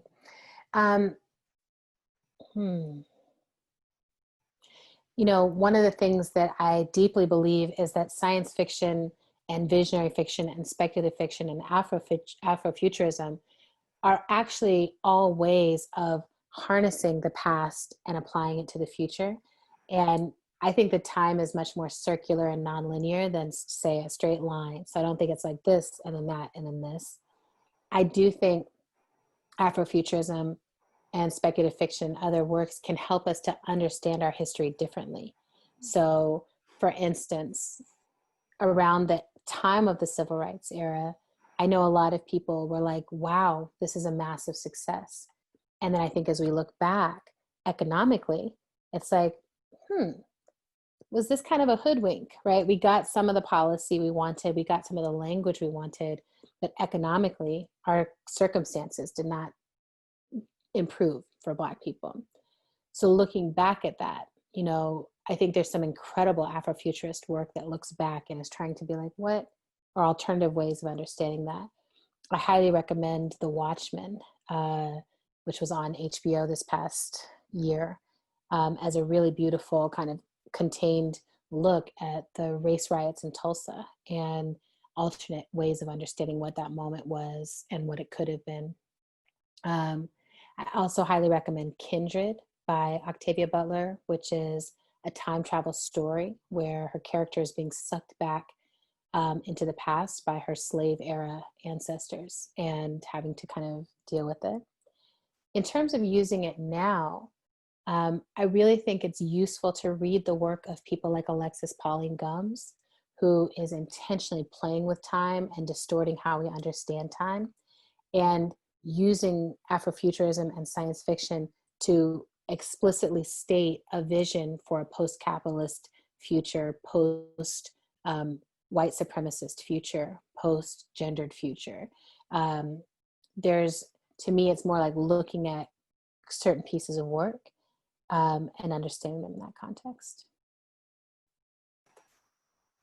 So another question that we have from a participant is, what can someone do as an individual that can help them move away from constantly reacting to intentional adaptation? And what are those quote unquote practice patterns? That's great. One of the first things I recommend is meditation. And it's like it's so funny to me because I think the first 80,000 times people said meditation to me, I was just like, I'm not just sitting still doing nothing. I am somebody who does things. So it took me a long time to recognize that fundamentally meditating is a attention training practice. So when I meditate, I'm bringing my attention to my breath and I'm noticing thoughts as they come. And one of my teachers, Angel Kyoto Williams, who is an amazing Black Buddhist teacher, but one of the things she taught me was that meditation is getting in right relationship with the fact that our minds are always racing, our thoughts are always going, and we can over-identify with them. So we can think, I am that anxious thought loop. I am that worry. I am that stress. I am that planning all the time. And that meditation is a way to sort of sit back and almost let it go by, see the stream of it, recognize that you are not all that thinking. And if you train your attention, you can actually bring your attention to another place. And for me, I'll bring my attention to my breath and sometimes notice just how fast it is, how out of control it is, how out of touch I am with it. And then once you start to bring your attention where you want it to be, then it helps you start to notice what are the places that cause reactivity in me. After I started meditating, I realized I needed to opt out of the 24-hour news cycle, that nothing was happening for 23 and a half of those hours. Nothing new was happening. So it'd be like there's actual bits of news, and then there's all the pontification and punditry and opinions and all this other stuff around it that actually isn't the news and isn't an improvement. And I could use that time, I could redistribute my attention and my time to imagining the future I want, to organizing the people I care about, to facilitating people I care about, to mediating harm that's actually happening in my community, to writing fiction. So that there were all these other things that actually needed my time. And now I've gotten, pretty suspect of most social media as places to just be sucked into that 24-hour news cycle around stuff that's not even trying to pretend to be news, but it's just like random things that people have said on the internet.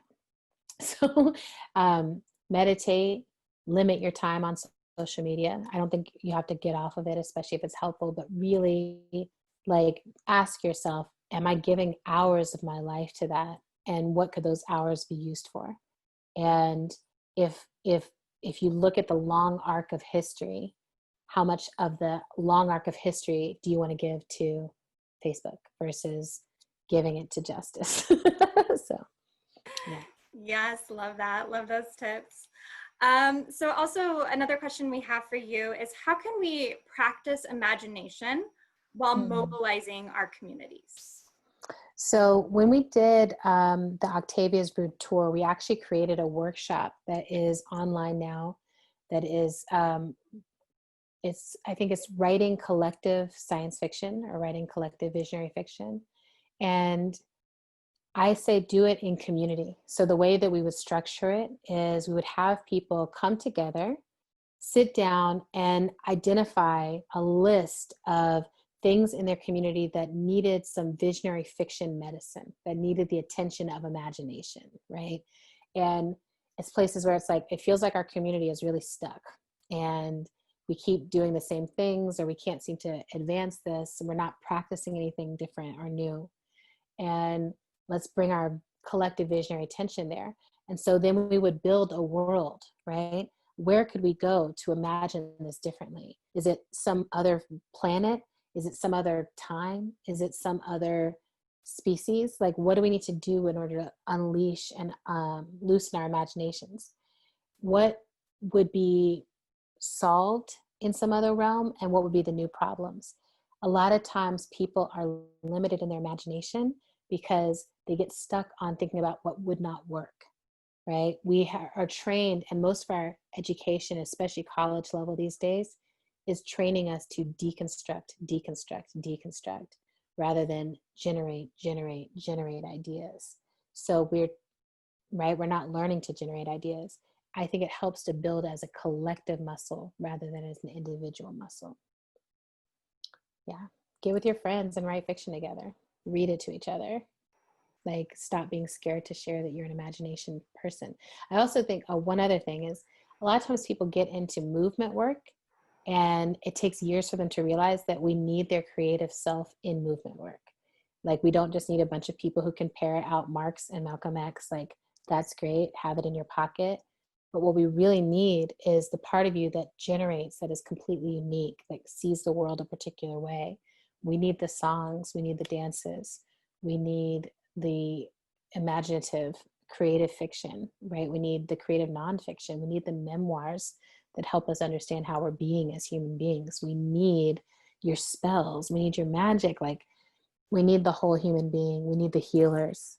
All of those are ways of creating, all of those are, to heal. And I think I've said this before, but to heal is to look at something broken and see it whole.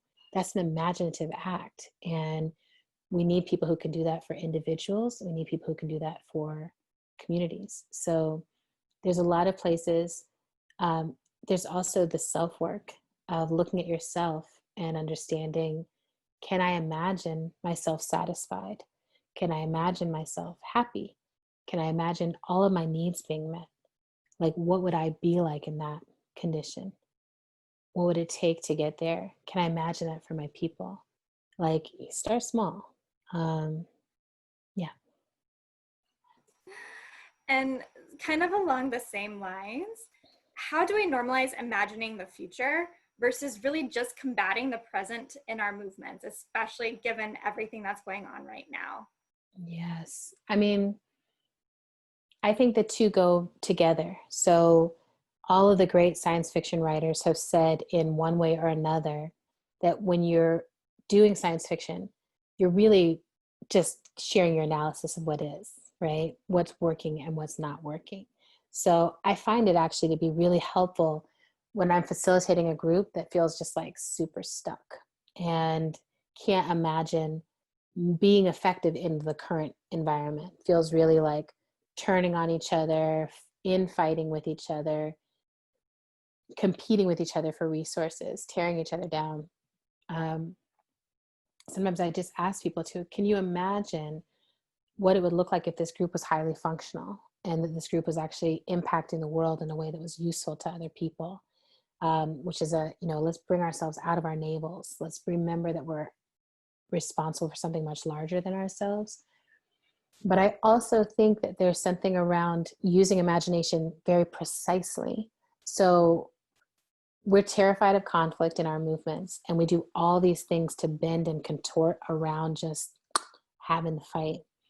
And I've done this a few times with groups where I would ask them to each write a scenario in which they won their argument and what would become possible, what would look like, right? And then that's the first chapter. And then the second part of it is now write and imagine if your opposition won their point, right? If the other side won, and imagine that you still were there and you were enjoying it. And it helps so much to help people get out of what becomes personality gridlock. We just don't like each other. We don't know how to be with each other. We don't know how to fight. When people look at the questions, the actual content, the ideas, sometimes the ideas are actually not that different from each other. There's just the expression of things that are different for each other.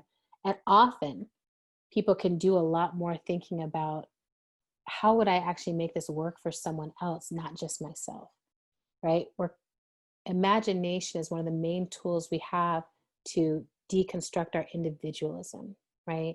Deconstruct the part of us that only is me, I, into us, we, right? Yeah, but I think to me, I'm always like, and bring it current, use it for current things. Like if you're stuck, write a story. If you're stuck, write a poem. If you're stuck, ask a child. That's the other thing I do all the time is I'm just sort of like, these people are not talking to each other respectfully. Like, what should I do? Kids tell you very quickly what they think should happen. So. All right, and so for our last question for you, we have, as an organizer, how do you find joy in the heaviest moments? That's a great question.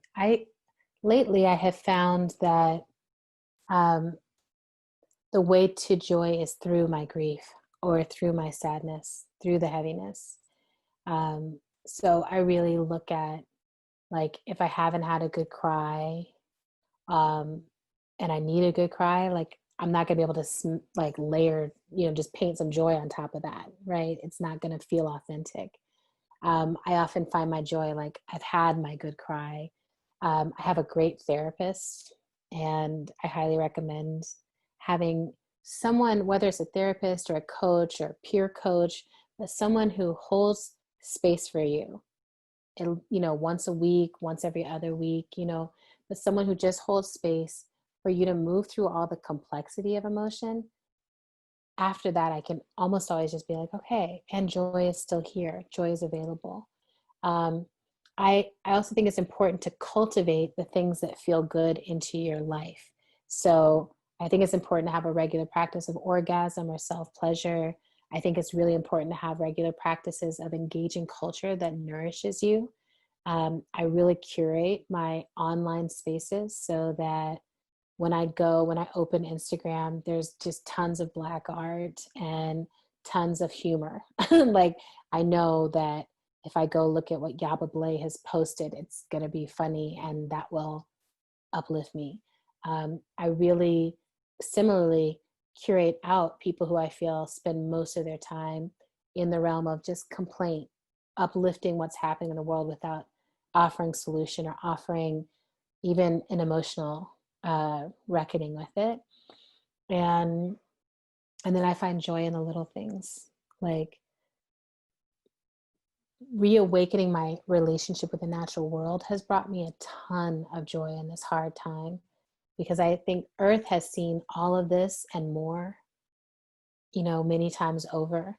And so even though it seems so heavy to me, when I sit my butt on the dirt, or when I get even in the shower and let the water flow over me, I'm reminded, like, I am one of the freest Black people to ever live. I should celebrate that. I am a woman who doesn't have to be tied to any man in order to survive. That's a huge victory that my ancestors didn't get to experience. And, you know, as much as there is suffering in this moment, there's also a ton of liberation and a ton of joy available to us.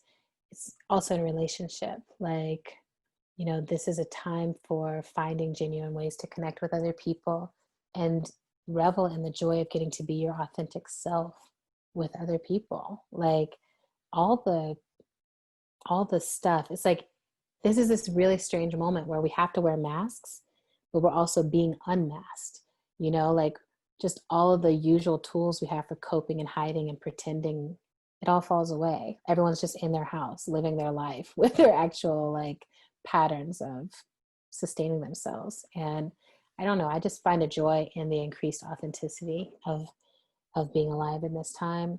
And for me, I feel joy about the fact that I know that this current moment cannot last forever. It just won't. That's just not how things go. It's going to change. And some of it will change this year. Some of it will change next month. Like it's going to change. And I get to be a part of shaping that change. That's good news. I trust myself. So. And we trust you. Thank you so much, Andrienne Maree Brown, for joining us this afternoon and for sharing with us your brilliance and your mind. Let's give Andrienne another exclamation points to show our love and appreciation for them in the chat. All right, so yeah, thank you. So now we're going to transition into a musical break. So before we jump into our performance of the day, I know if y'all are like me, you're still percolating all of the brilliance that Andrienne Maree Brown gave us. So we want to make space for a couple of folks to reflect to the entire group. So if you have something that you really want to share, like this is what touched me from what Andrienne Maree Brown said and how I plan to use it, you know, in my organization, my organizing tactics, please drop an exclamation point in the chat and we will pop you up so you can share your reflection with the group. Again, we want to provide space for folks to reflect to the entire group, to really percolate and internalize the brilliance that is Andrienne Maree Brown. So if you have a reflection that you would like to share with the group, go ahead and drop an exclamation point in the chat, and then I'll promote you for you to be able to reflect out loud. So we have Zanaya Billups. So Gabe, let's go ahead and promote them so Zanaya can tell us what was something that resonated with you from what Andrienne Maree Brown shared, and how do you plan on incorporating that wisdom into your work? Hi, welcome. You're on mute, so go ahead and unmute yourself. Hold on, wait. Okay, I'm There we go. Yeah, hi, welcome. Okay, perfect. Well, hi, like she said, thank you for popping me up. My name is Anaya, and some of the things I think that really stood out for me, it was really her focus on mindfulness and meditation throughout how important it is, especially doing social justice and social activist work, because frankly, you know, with the modernization of like instant news pretty much all day at any point, you know, it can be overwhelming. I was watching, if y'all don't watch the show Patriot Act with Hassan Minhaj, watch it. It's brilliant. It's such a great show. But one of the things he talked about in 2019 was closing your tabs. And so pretty much all of us have so many tabs up when it comes to news and stuff like that. And so when she was talking about meditation and mindfulness, just bring your attention back to somewhere. Because I know, Ms. Battle, you probably have to think about this all the time with so many things need social justice. There's so many things. But at the same time, we can't fix everything. We are one person. And so sometimes you have to bring your attention back and say, okay, I can relax. It is our right to be able to relax, even as social justice activists. Absolutely. Thank you so much for sharing that. And I think what your reflections is really valid, especially in this time. We're trying to mobilize and organize during racial uprisings Yes. A global pandemic on Yes. top of all of the other stuff we have going on. So thank you so much, Sanaya. We really Thank you. appreciate you. We're going to Thank pop you you. back down. Appreciate it. Bye. So again, I want to give space at least for one more person to reflect. What was something that you really felt like spoke to your spirit that you feel like will inform your work? So if you would like to be promoted, go ahead and drop an exclamation point in the chat and we will promote you so that you can chat with the group.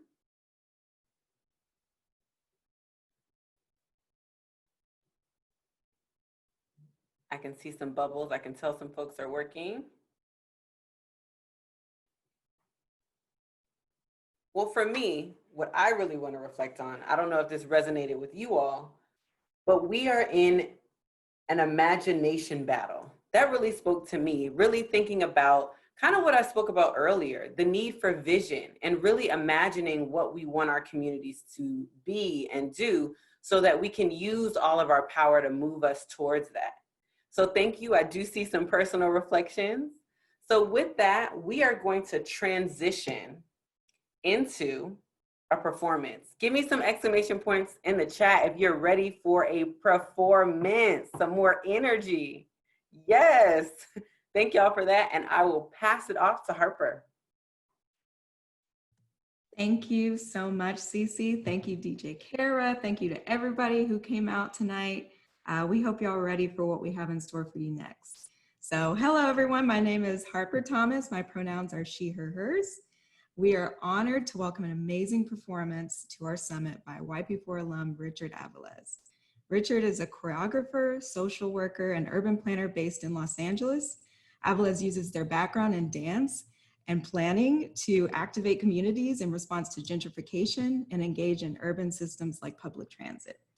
As an urban planner, Aviles is the project lead for Rapid Implementation and Survivor Engagement, RISE, a rapid response protocol that incorporates street design and trauma-informed planning for the Los Angeles Department of Transportation.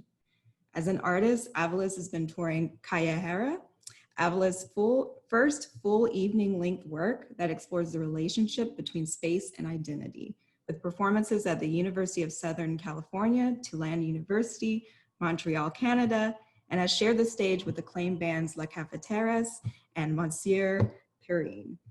Currently, Aviles is developing their second full evening length work, Semilla, a piece that explores the intersection of generational traumas. Take it away, Richard.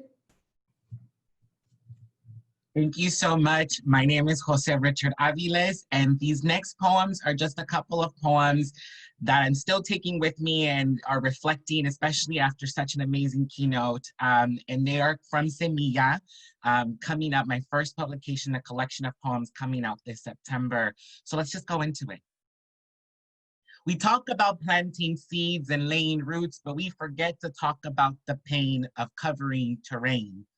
The push the seed makes, the relinquishing of its breaking shells as roots seek to find water. That is the pain of the eldest sibling. We share tears no one will wipe. We scrape our knees so those after us can run freely. We jump twice as high without guidance. We construct roads and maps at once. Lloramos a solas, pasamos hambres y a veces frío, porque hemos aprendido a ser cobijas y no encobijados. We cry alone, we go through famish and sometimes bear the cold. I've cried myself to bed often. I feel lost every night and I try to fulfill my dreams while ensuring that little seeds have new soil to be laid. For tomorrow is a new harvest and I was yesterday's fruit. I'll bring you into the second one, and this is called You Love Hard. I posted a little post about this and it went a little big and so many people resonated with this. So in honor of all the folks who felt this poem, here's the entire poem. You love hard. Now, when I was told this really messed me up a little. When you grow up poor, you realize that love is the only currency you'll never run out of. I only love because I'm not sure if I can offer anything else. I choose to love this hard because this is my resistance. I know nothing else but fight. I offered them the world and they only returned a kiss. Love is my liberator. I have learned to expand wings beyond the strength of my spine. There is no coin to explain the transaction between spirits. When flesh only limits the length of my stride, love is the wealth that pumps the magic out of my thighs. El amor is my salvation. No hay oro suficiente que pueda aumentar. Las monedas se deslizan de mis dedos como agua. Pero el amor es más fuerte que la piedra que hizo el diamante. Mis besos, tu herencia, tu patrimonio, tu legado. And this last poem that I'll share with you is called Cuando yo me muera, when I die. Cuando yo me muera, cántenme las mañanitas. Y llorarán hasta que sus ojos no dejen de doler. You will cry until your eyes become deserts, but it's okay. Birds like me cannot be caged, for our love is too strong to be caged. Me pedirán que no me vaya, you will ask for me not to go, and I will remind you that I live within you. I live in the way your heart warms when you think of me. I live in the wind that embraces you the way my hugs did. I live in the chirp of the bird singing the song of my laughter. Remember my laughter. I live in the eyes of children. Play is my strength. Qué linda será la mañana cuando venga a despedirme. Así tenía que ser. Don't cry, only sing, for I am going home.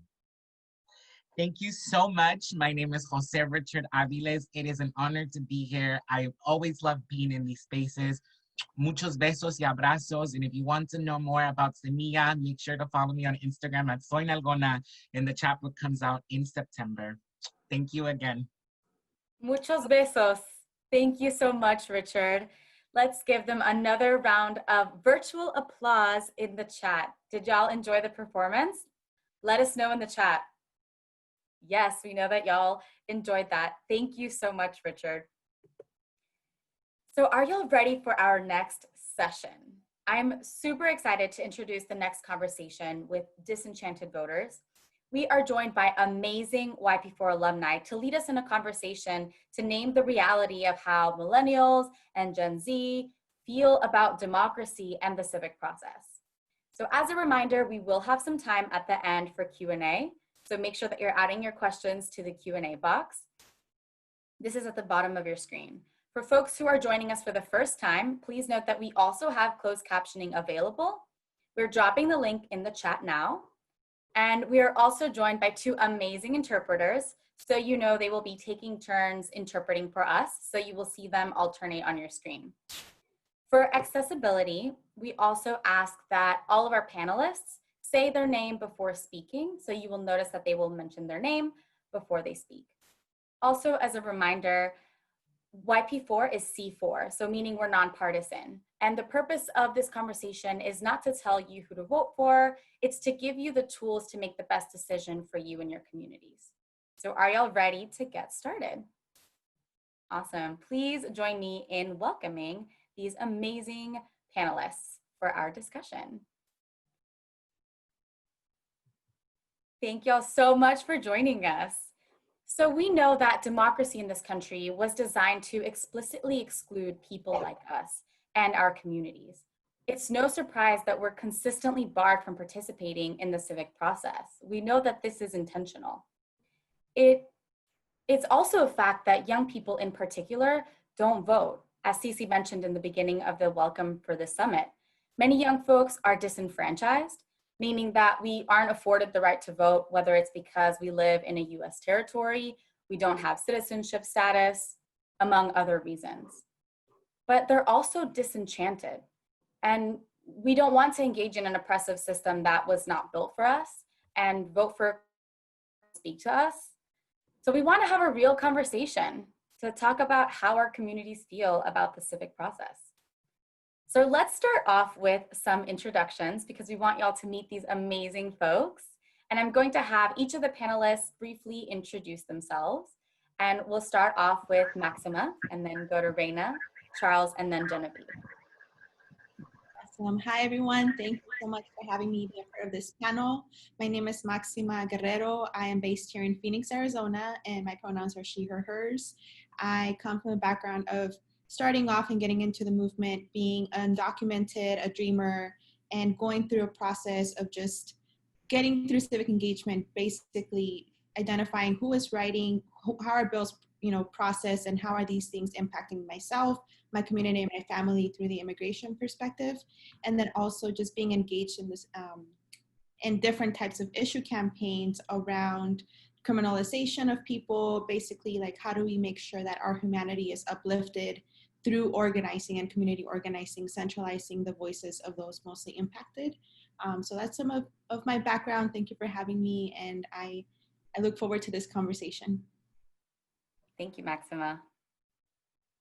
Rana. Hi everyone, my name is Rana Al-Nahhas. My pronouns are she, her, hers, and I want to thank YP4 also for having me be a part of this conversation. I'm a YP4 alum class of 2019 and currently a second year graduate student at Howard University. I'm a first generation Syrian American Muslim, and my activism actually began in 2011 at the start of the Syrian Revolution, when Syrians took to the streets and peacefully protested for freedom, democracy. Since then, my activism has encompassed organizing around the travel ban and Islamophobia. I founded a Students Organized for Syria chapter and done lobbying and canvassing work. And most recently, I've been invited to be a part of a webinar series called Black and Asian Solidarity Series. Thank you so much, Rana. As you all see, we have amazing folks. Charles, please introduce yourself. Hi y'all, my name is Charles Bush. I am part of YP4's class of 2018. I also sit on the Alumni Council. I am a member of the Oglala Sioux tribe first and foremost, and I call Porcupine, South Dakota my home, but currently I am in Ogden, Utah. Joining YP4 has been something that's been very life-changing for me because I myself, there's not a lot of social activism on the reservation. So in order to try and bridge that gap, that's what I'm trying to do, is get people motivated, talk about these social issues that impact our reservation life and also urban Native Americans, and just trying to get the info out there, because in a time of this crazy year, it's very important and imperative that we as Indigenous people have our voices heard and be a part of the conversation. So I'm really looking forward to having this conversation with all these other amazing panelists. Thank you. Thank you, Charles. And let's kick it off to Genevieve. Oh, good afternoon to everyone, and also respective Pacific time as well. Good evening and good morning. And I want to just, again, thank you to YP4 family for this opportunity. I want to also, my name is Genevieve Whitaker. My pronouns are she, her, and hers. And by way of background, I co-founded a youth organization called the Virgin Islands Youth Advocacy Coalition. We're dedicated to the issues surrounding colonialism here in the Virgin Islands, overall engaging young people in the civic process. I'm a 2009 alumni of YP4, and happy that my project focused on decolonizing the curriculum. I'm really happy to be part of this panel on our issue surrounding the right to vote as a territorial citizen, denied a right and the treatment of us as second-class citizen. So this is a great opportunity. I'm happy for this, another opportunity to share a message of engagement and how we can move forward. So I'm also glad to be a part of this panel, fellow amazing panelists, and look forward to the discussion. Thank you. Thank you, Genevieve. Let's give these amazing panelists some love in the chat. You all are amazing. We're so excited to have this conversation with you. So I want to start off, y'all are getting some love in the chat. We're going to start off with just a very basic question to frame this conversation. So I want to start off with, how are you and your peers feeling about the 2020 elections? And let's be real, y'all. And let's start off with Maxima. Let us know, how are you and your peers feeling about this election? I feel great. There's a lot of emotions. I think the last election was pretty, for both local and nationally, there's a lot of local elections that are really gonna make a difference in the way that our county works. And so we're really focused around like the local elections, of course, presidential election, but it's really a time of, I think for us, like how do we make sure that accountability doesn't just start once folks are elected, but accountability starts even with like the type of supporters that they have when they're on their way to be on the ballot, when they're on the ballot. Today is actually our primary election day here locally, so there's a lot of GOTV efforts going on right now. But I think it's just around like the transparency of even the endorsements that folks have when they're running. So it's really, I don't want to say, it is exciting. It's also nerve-wracking just as we head on to the general election. But there's definitely a lot of engagement that has growth within, especially the past 10 years locally, around who we're turning out to vote and how often, and creating that culture. So that part in itself is exciting. Mm-hmm.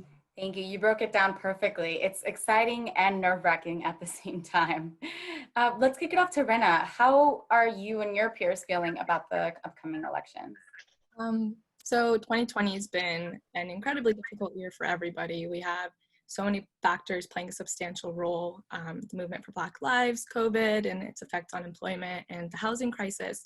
So that being said, I know myself and my fellow peers feel like there's not really a running candidate who we feel as though values the same things as us and wants to see the change implemented in each of these factors. And so we're kind of feeling pressured between choosing the lesser of like the evils and just disenchanted, like the topic of this conversation. Thank you so much. And that's very real to name. Charles, let's kick it off to you. All right, so I'm gonna be real. It's please for this conversation. I've been talking to people within my family, to my peers, to my friends, and they're really confused and scared, but also I'm the one that's telling them, you know, this is why we need to register. This is why we need to participate in this civic process. Because right now, a lot of people, especially coming from a reservation background, aren't really all up to date with the whole political jargon that these candidates might be putting out there, because we all know how it's election season. People will come around and quote unquote shake your hands, want your vote, but we're not really a part of what their hidden agenda is. And that's what the distrust that goes way back whenever the US government and Native Americans first started quote unquote going to battle. It's that distrust that we're trying to hold them accountable for, that we're trying to bring about this change, because as we were saying in the beginning of this conversation and when we kicked off, that we are the generation that can bring about change to this. So it's all about, for me, breaking down those barriers and making it more easily heard and accessible to my fellow peers, classmates, and family. Thank you so much for that. And thank you for being real with us. This is exactly the conversation we want to have. And I want to kick it off to Genevieve. You mentioned that, you know, you are a resident of the US Virgin Islands. How are you and your peers feeling about the 2020 elections? Well, of course, for those who are not aware, once again, to reiterate that as territorial residents and citizens, so those of us who are citizens born and raised, ancestral lineage, Virgin Islanders, Puerto Ricans, Puerto Ricans, Northern Marianas, American Samoans, we are not afforded the right to vote for president. So in our case, the way we influence our participation in national elections is through the convention process. So we do have individuals, whether the Republican and Democratic Party, who are going through the process of taking part in the conventions. But overall, the apathy is the same. It's for us. It's well, while we can send people through the two-party process, but at the same time, it's again this reminder that we are part of a country that has us placed as second-class citizens and denying us a fundamental right, despite our participation in wars. Obviously, the list goes on and on. And so for us, it's two-sided. It's both, overall what the choices are, especially the younger voters, and the connection to the young people, but also more at a second level, just a basic fundamental right to even be able to choose and to take part in that process. And so that's the hope, is that for those, as we push to right now there are actually efforts in the U.S. Congress to see that right can be gained. And most recently, there was a discussion within the Congress, U.S. House of Representatives, on affording persons in the territories the right to vote. So and this happened this year, actually as recent as last week. So there's hope out there as well, but there's also a level of skepticism over just not being able to participate. Right, and you bring up an amazing point, which is that our communities, yes, some of us are disenchanted from the voting process, but a lot of us are also disenfranchised, and we aren't afforded the right to cast a ballot. And we will talk a little bit more about disenfranchisement a little bit later on, but I want to circle back to this idea of distrust that Charles brought up. You mentioned that there's a lot of distrust in the process and in the system of what we call a democracy in the US, even though we know that it has never been a true democracy since its inception. Is there a way for us to acknowledge the problematic nature of this democracy in the US and still be strategic about participating and building power in our communities? And I'll kick it off first to Charles to frame this a little bit for us. So the whole notion, idea of distrust, it predates the time of this democracy that we're talking about. It's really hard to kind of grasp a system that wasn't designed for you in mind, but doing the best that we can to engage and stay focused and be motivated, because right now we're also in our own election year on the reservation. So every 2 years is when we do a presidential election as well. So we have a lot of issues coming forward. And one of the main issues that I guess is always on every Indigenous person's mind is the sovereignty, the land sovereignty. And distrust and land sovereignty go hand in hand because, you know, they made these treaties, they designed these treaties that were supposed to be the supreme law of the land. But the moment that we sign these treaties and then they go around and do something else, that's where the whole idea and connotation of distrust started. Because why are you going to have a group of people sign this document and then turn around and then not even honor the document? So it predates the whole idea of colonialism, and that's one of the main huge barriers that we as Indigenous people are fighting to overcome and try and fathom and wrap our minds around everything, especially how crazy 2020 has been. Yes, thank you so much for that. And I want to, break down this idea of distrust a little bit more.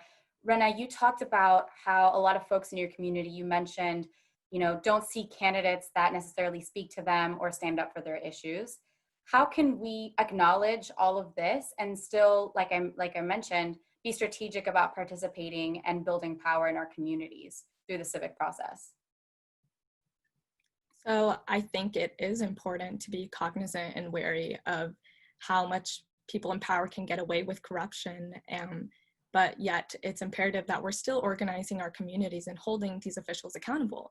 And voting is important beyond just the presidential elections. There are bills and amendments on these ballots that are so important and are play a defining role in our communities.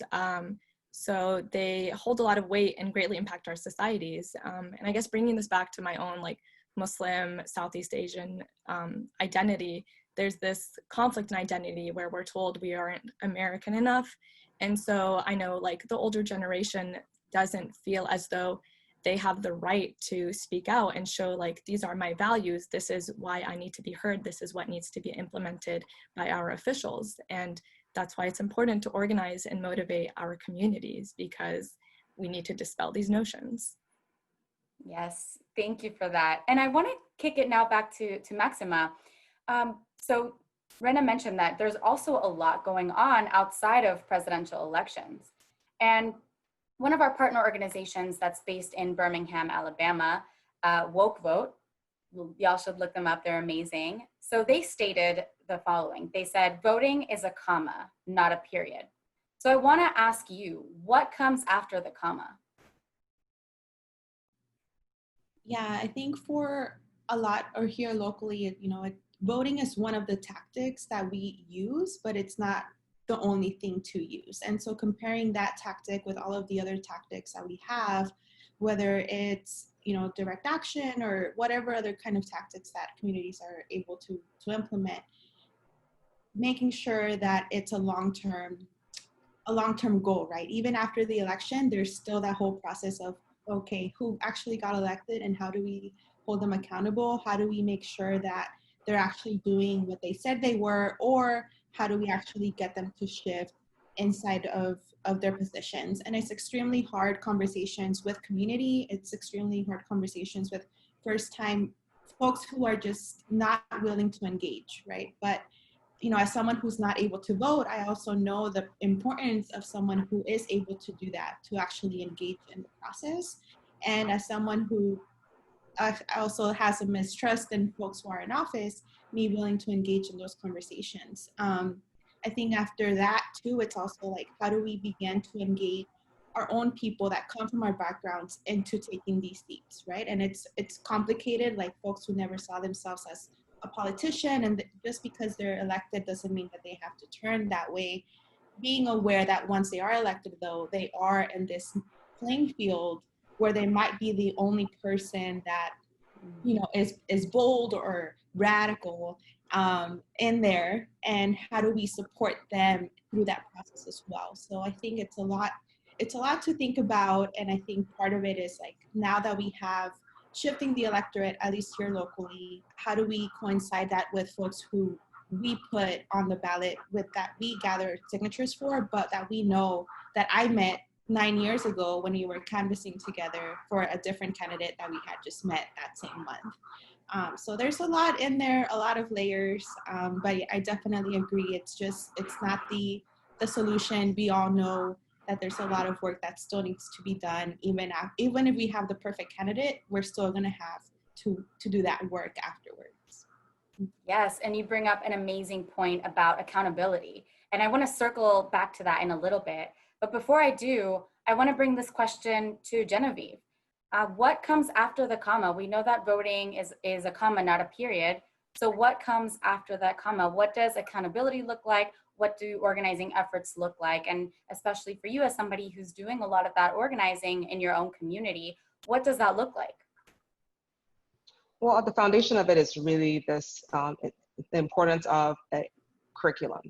And I have to commend YP4 because as alumni, as all of us know, and those entering into class, we have an opportunity to learn and to engage and to build up the tools of civic engagement. So for us, it's really getting the civics in our schools. The vision should be one day that every child learns about civics from preschool. I brought this point up before, because once it's in the curriculum, it becomes now normative. I can go anywhere in the country and I would be able to query a child, give me what are the lists of the territories and what rights do those individuals have, and vice versa. Our indigenous communities. So as we look at resetting the curriculum throughout the entire country, even that's an organizing effort, right? That's getting our boards of education, our departments of education in line. That's working with everyone in the community to bring out the curriculum. So here in the Virgin Islands, as my project focused on decolonizing the curriculum, it's been about, yes, the agitation of using the digital system, using the court system for in our case, a law that was already implemented that VI and Caribbean history should be taught. But even going in the case of civics now, it means, in different districts, you have civics starting at younger grades, but overall there should be an effort, both funding from the federal government, but also our local funds dedicated to the curriculum. And for those who are young adults now and even older individuals, through public engagement and even participation, for example, full plug in for the fellowship, YP4, even that as a teaching opportunity, learning opportunity, and turn around, maybe becoming a trainer yourself. So that continues, and the education continues. So my big thing is curriculum, both for young learners and adult learners. Yes, that is so real. A lot of us don't get civics education. Let us know in the chat if you didn't receive civics education when you were growing up, right? That's something that isn't prioritized. And one of the things that we, sometimes don't realize is that the lack of civics education is actually a voter suppression tactic, right? We're getting some folks in the chat saying, I definitely did not get civics education. And that is one of the reasons why we at YP4 provide some of that training. But as we know, a lot of our communities are barred from participating through voter suppression tactics. One of them being the lack of civics education, but all of this further unmotivates us from participating. So I want to take a moment to just talk about what those voter suppression tactics look like in your community. And have you seen them, especially this year with the pandemic and everything that's going on? What do some of those voter suppression tactics look like? And Charles, I see you nodding your head. So we can kick it off with you. What does that look like for you and your community? So this is a huge petri dish of all kinds of tactics. So I think it was a couple years ago, there was a 176-page report that came out called Obstacles at Every Turn. And it's basically a report that looks at how there's barriers to political participation that are faced by Native American voters. And one of the main ones that definitely hit very close to me in where I lived in the past 5 years, from North Dakota to South Dakota to even Iowa, one of the main ones was the limited IDs. So many in Indian country find it tough to get the identification cards that smooth the voting process. State motor vehicle and DMVs and other offices where you go to get an ID are rarely located near reservations, and the cost of an ID might even be too high, especially for a population that's been disproportionately in poverty. And one of the other ones is isolation. So many tribal members live many miles away from facilities, let alone county offices that offer registration and control voting technology. I say more than at least 90% of tribal land lacks broadband internet, meaning little access to online registration or information about voting and elections. And also, the biggest problems with our ID was being on a reservation, you don't have a physical address. So how are you supposed to show up to the poll if you don't even have a physical address to prove who you are? But big thanks to a peer of mine, she's actually bringing about physical addresses using GIS and technology. She's bringing actual addresses to help locate where people might live in case an emergency happens, or in this case, a physical address to prove that you are who you say you are. But that's just the tip of the iceberg when it comes to some of the tactics that were put in our barrier, that were put in our way, so we wouldn't be able to be taking part of this civic process. Yes, thank you so much. And that is so real. Thank you for naming that. And I want to, continue this topic of disenfranchisement. Rana, I saw that you were snapping your fingers when I mentioned that the lack of civics education is actually a voter suppression tactic. Can you speak about what those voter suppression tactics that you've seen in your community, how they show up, and what we should be looking for, especially now as we get closer to the 2020 election? Yeah, so I'm from Florida. I would like to disassociate from my Florida identity right now though. So back in 2018, we saw a lot of voter suppression actually in the midterm elections. And in my city specifically, we had just been hit really severely by Hurricane Michael. And a lot of the polling locations, predominantly in the lower income and minority communities, were devastated, yet our city officials did nothing to provide alternate polling locations. And I feel like that greatly skewed and impacted the results of that election, specifically in my own community. I know there was a bunch of voter purges throughout the state as well. And I know that even I myself as a first generation fluent English speaker, I feel greatly intimidated going and voting at these polling locations.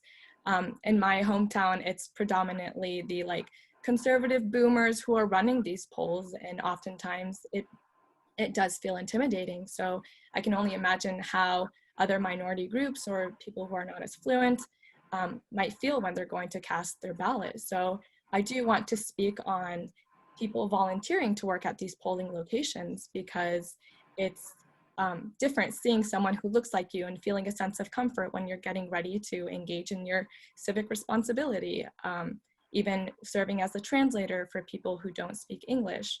And I feel like that could definitely help alleviate that voter suppression. And it's not something that young people think of doing very often, but I think it could greatly impact our elections. Thank you. And thank you for naming some of those ways that we can combat against it. We know that it's very real, and there are ways that we can engage in our communities to make sure that, voter suppression doesn't win and that it doesn't, get the best of our communities. And I mentioned that I wanted to circle back to this conversation about disenfranchisement, because we do have voter suppression that is very real and it's happening. And we also have disenfranchisement, meaning that there are folks in our communities that aren't afforded the right to vote for a number of reasons. And Maxima, you talked a little bit about this in the beginning. You mentioned that, you yourself don't have the right to vote. Can you talk about what disenfranchisement looks like in your community, and what does it mean for us as young folks that don't have access to the ballot box? Yeah, I think for a lot of times, I don't know, I feel like a lot of it when folks go to the ballot box, we bring a lot of issues because we're carrying our own identity in the way that we vote or hope to shift and make that change through the vote. But I think sometimes a way that we can go to the ballot box keeping our whole community in mind. So there has been elections in the past where it's like, well, this person, if they get elected, it's going to be the same thing in criminal justice, right? But it's definitely not going to be the same thing with immigration. And so how do we carry that, our whole community, with us when we go and vote? Well, not me, because I can't, but when folks go and vote and carry all of our community, not just our own personal identity, and bringing that intersection that we, have in the community and how we organize and carry that through the ballot box as well. I think it's very sort of, even myself with my own family members who are able to vote and they don't want to, or they're like, oh, it's just a primaries, like I'll vote in November. And I have to be the one that's like, no, every single vote along the process is gonna count and it matters. But I think it goes to show also like the culture of our backgrounds, right? Like I have 2 siblings that can vote. They're the first in our family to be able to have that ability. And there has to be somewhere along the line where we create that culture within our own family to talk about voting, what is it, and have that whole civic education, because it's not something that we come from and we don't carry. So yeah, a lot of the first time voters, shifting the culture within our own families, within our own communities, and carrying all of our identities and community when we go and vote. Just making sure that we have that in mind. Yes, I actually got chills when you said that. I love the way that you're approaching it in a communal way. When you're approaching the ballot box, you're approaching it with your community. That's really, really powerful.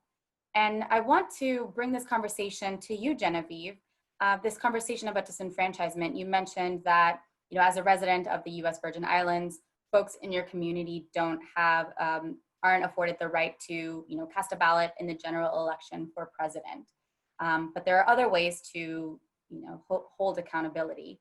But in terms of disenfranchisement, what would it mean for your community to have access to that ballot? Genevieve, Whitaker. Yes, and so what that really means is our continued fight for the right to vote. So all now there are cases in federal courts pushing for that right. So I do commend equally American. We have different organizations that are really pushing for that right. So that's using the court system, and of course, it's one of the 2 pillars of YP4 is civic engagement, and the other being the use of the court system. And just my background as a lawyer in really utilizing that.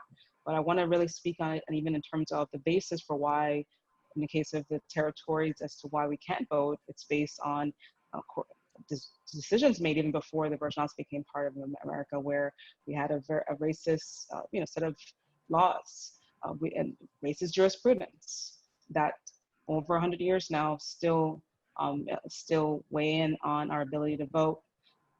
The jurisprudence naming us as, labeling us as savages of the alien race, individuals who are not able to govern themselves, and that sticks with us. And so that includes all the territorial individuals, everybody who America has set up to, and the system has set up to treat us like class citizens.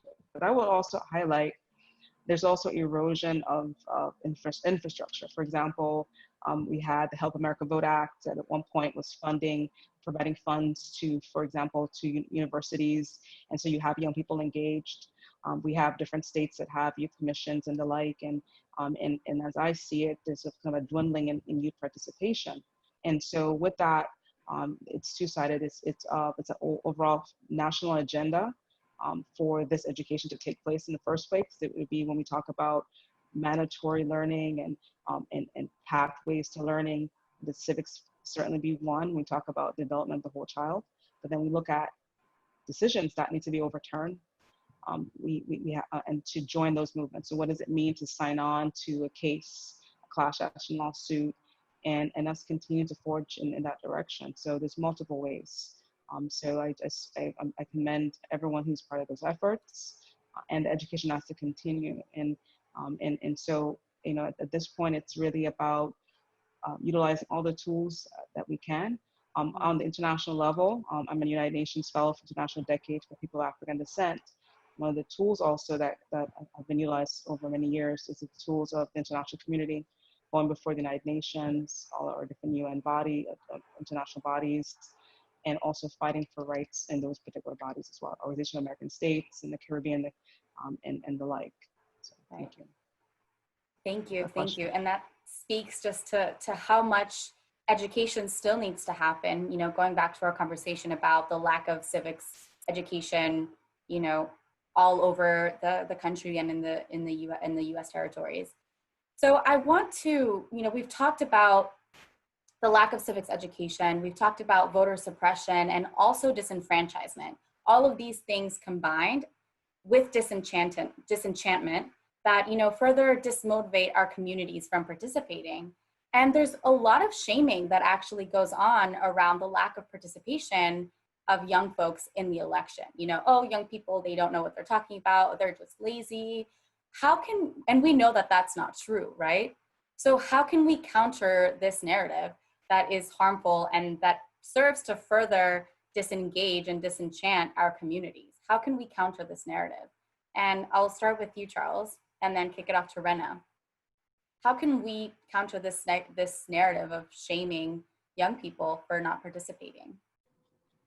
Well, to begin, I just want to state that as Native Americans, we didn't become US citizens until 1924.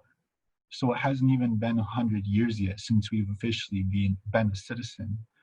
And that's kind of the question that I ask myself. How do you make an impact on a group of marginalized people who never had any trust with the government to have them actively engage in this civic process? Because as Indigenous people, we're reluctant to embrace the system because of cultural, historical, socioeconomic, and language barriers. And in the report that I mentioned, it states that only 66% of eligible Native Americans are registered to vote, leaving about 1 million unregistered. And that's where I'm trying to overcome that barrier. Because if I can start with my family and then just have them just listen, hear me out, that's where I think that I will be able to get across the most. Because there was actually last year an act. It was called the Native American Voting Rights Act. And it was a key way to outline the problems that we face. However, no action has been taken any further than what they initially started. And I think one of the main things that tribes need to start doing, especially if they want us to be more engaged, is they need to reach out to educate the members of their tribe on the voting process. Because how are you going to try and tell them to vote, but then they don't even know what that means? And there's so many people out there like Maxima that can't vote. So in order to go ahead and just slap someone in the face by not voting because they don't want to. It's something that I'm actively working on, and I do have access to certain resources within my own college that I'm trying to break down those barriers, but it's still a lot of tweaking involved and trying to get the message across, because a lot of what gets put out there people don't understand. So it's a lot that makes up this whole process. But being a part of Young People For and attending the civic engagement in Albuquerque and whatnot, this has helped me, I guess, shape my idea and try and counter these narratives that weren't meant for us. Yes, exactly. Thank you so much for that. And so I want to also kick it off to Rana. How do we counter these harmful narratives of shaming young folks for not participating? Mm-hmm. So I get it. I've been both the person incredibly upset at my friends for not voting in primaries, and on the other hand, I've been the person who didn't want to go and vote because I feel like, why would I go spend my time when my vote is not going to matter? But I think it's necessary to understand both sides of the situation, and shaming young people is only going to push them further away, and it leaves them out of the conversation, and that's just ineffective. How are we supposed to implement change when a huge portion of our population is not being seen or heard or valued? But marginalized people and young people have, been voting for years, and there hasn't been much change being seen. But right now we have so many progressive people out here running, and it's important that we're out there supporting them, both vocally doing the work and organizing, and also casting our ballots. But I think that two truths can hold value. Our electoral system is corrupt and messy, and our vote still matters. So we have to counteract it both by voting and by doing the organizing work. Thank you so much. And you said it perfectly. We have to vote, and it goes back to the same thing that we said before. Voting is a comma, not a period. And so I want to ask Genevieve, for you, and I want to do this question for everyone.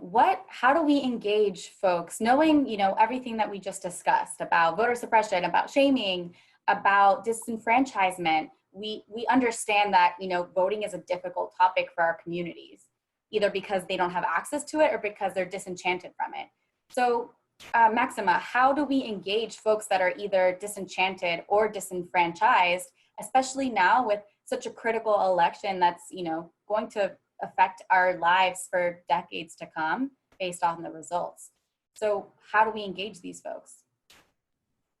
Yeah, I think I also agree that two truths can exist in the same space, and it's around like, how do we engage folks into the conversation versus just excluding people from even having a conversation in the first place.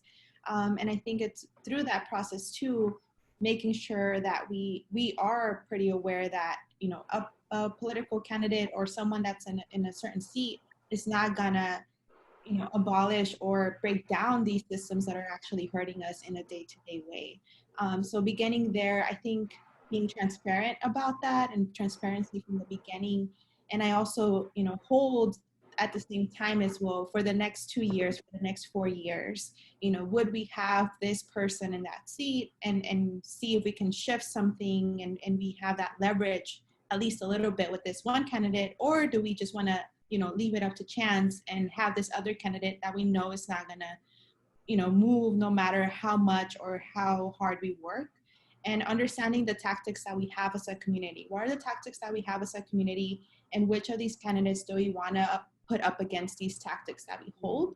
I think for the past 4 years, it's been a really hard thing to do with a lot of different issues. How do we identify different tactics that work for this, for the administration we've had the past 4 years that didn't work before, that worked before, or vice versa.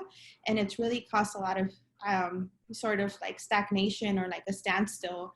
And so being aware, when we engage with voters, when I engage with someone who can be a voter, making sure that that conversation is there and really dig into the root cause of the issues that obviously they care about or are impacted by, but also like, I think it was mentioned before we stepped in around like the challenge right now is the imagination that we have for the world that we're trying to create. And so how do we bring that in of, you know, this is not the answer, but it's the opening the window to imagining the world that we're actually trying to create through dignity and humanity, you know, whatever systems we're trying to break down, and placing that of like, I know this is not the answer, but I need you to begin this step of imagination with me through this first step. Yes, bring it home, Maxima, making those connections with our keynote speaker from this morning, Andrienne Maree Brown. What we're doing is imagining, right? How can the world look like? And so I want to, for this next question, kick it off to Genevieve and ask you the same question. How do we engage folks in our communities that are both disenchanted and disenfranchised? How do we engage them to imagine a world and engage in the civic process, understanding that there may be barriers and there are these limitations? How do we, you know, how can we get folks to follow our charge in imagining this world through the civic process? Yes, that's excellent. And Genevieve, Whitaker, it's really about building movements and the momentum. Unfortunately, it oftentimes takes crisis for something to get people to be engaged. But it's even that one person or two people gathered who are fighting for that cause. I am, as a Virgin Islander who's been pushing the shift colonialism for a long time, when I hear our local senator, or I hear I'm in the community and I'm saying using the word colonialism, and I'm seeing young people using that. We've had in recent weeks, last few months even, young people, coalitions building throughout the Virgin Islands, youth groups, marches, demonstrations, and that's something that is hoped for. And so when you see people out there and doing that kind of engagement, and for me, even YP4 through the fellowship program, engaging and meeting other fellow territorial individuals and gathering, because that's the momentum. A few weeks ago, I participated in a panel, a Young Power for Puerto Rico. It's also an organization that's bringing also the territorial activists together. And so as we combine as people and begin to build those efforts. So it's really, really into coalition building, and there's even a learning around that. Because now it's, once we're organizing, we're marching and demonstrating, it's now that teaching component. So I am personally, what I'm doing is working with some of the groups here to sit down, have organizing meetings, because more than just the marching and demonstration, there has to be policy shifts. There has to be certain policies regarding even our election system, like as we have elections now, right? This past weekend we had an election. So it's really about that information being out there. If the law says that the Office of Elections is supposed to put out notices and information, that's on the onus of the government to do so, and getting our policymakers, our legislators to do so, because voter suppression is even done in such a way that may not seem. In other words, I don't think they purposefully did not put out enough information from the office, but again, looking towards policies that would make it such that people are aware, because many people weren't even aware that we had a primary election this past Saturday, and despite some of the efforts that were made to market. And so essentially, what has to happen is both the people understanding what the tools are. How do you register to vote? Something as simple as that may not be simple for some. And where do you go? What do you need? How do you and how do you organize? What are the steps and tools? And so there's a shift happening. I'm very happy to say that here in the Virgin Islands, with young people actually really being engaged in the protesting demonstration and efforts to get more young people to register to vote in the first place and to go out and vote. And for me, when the territorial peoples are coming together, and we're also we have similar but different issues as well, and we unite in our organizing efforts, it maximizes. And so I'm really happy to say that that's what's happening. That's what's taking place. And again, I'm really appreciative of this discussion. And just thank you for this. It's really important. Thank you so much. Thank you, Genevieve. And before we transition into a Q&A discussion, just as a reminder, folks, please type in your questions in the Q&A box for our wonderful panelists, and we'll make sure to ask them during our Q&A session. Before we go into Q&A, I want to ask the same question to Charles and then Rana. What is your charge? how do we engage folks that are disenchanted, meaning they're not motivated to vote, or are disenfranchised, meaning that they don't have the right to vote? How do we engage both of these in what Maxima said, in imagining our future through this step of the civic process? And we'll start off with Charles. So this I look at it as a double-edged sword, because of the distrust that's always been there. It's really tough to walk that fine line, because you'll never be Native enough for the people on the reservation, and you'll never be white enough for the people off of the reservation. And so to try and bring in both worlds to look at a conflict or an issue, that's something that Indigenous people still have trouble wrapping their mind around. And so for me, I try to make it relatable, especially during the whole 1950s and 60s era, when the civil rights movement happened. Indigenous activism really spiked. The American Indian movement came out of that whole era. And so their biggest issue was sovereignty, Indigenous sovereignty. So I try to always bring it home and bring these values and issues that AIM stood for, and try and talk about it, because a lot of people always know about the standoffs that happened in Wounded Knee, in Alcatraz, in Washington, D.C. And it's something that people know about, but it kind of lost its momentum. And that's where I'm trying to be that gap, to bridge that gap again, and try and re-engage with people about the civic process. Because going back to Civics 101, I myself never had that in a curriculum growing up on the reservation, and it wasn't thrown into my face until 2008, whenever I graduated and whenever we had the election then. So that's whenever I think it's usually the time whenever people always mobilize, like, oh, well, we need your vote, your vote matters. And it only seems like our vote matters every time there's an election comes around, because as Indigenous people, we're very potent out there, but we're also an untapped population of resources. Because I believe that whenever someone is trying to do something that goes against the grain, especially when it comes to an idea or a process, reservation life is that crab bucket effect. And so to try and go against the crab bucket effect is hard, but you know, I haven't gave up. I'm still doing everything that I can to educate people, to have people be a part of the registered voter population. And it's just something that's a constant work in progress. So it's there, but I believe that with more conversations like this, we're able to get around that barrier. Yes, I love this idea of a work in progress. And that's exactly, you know, where we are. And you also touched on this point of, you know, the lack of civics education, which has been a recurring theme throughout this discussion. And I want to use this time to plug that we have been doing our civic engagement trainings in the month of July. And what we can do is drop the links in this chat where we broke down each level of government to provide some of that training for folks that don't have it and that haven't had access to it. So I want to mention that for all the folks that are watching us as well. And lastly, Rana, what is your charge? So I just like to start off by saying that we each have power as individuals, whether we are casting a ballot or not. Both disenchanted and disenfranchised people have a voice, and they need to be reminded of that. I'm a disenchanted voter. I'm still afforded the right to vote. Meanwhile, disenfranchised voters such as Maxima and Genevieve can't say the same. So I'm going to vote with them in mind.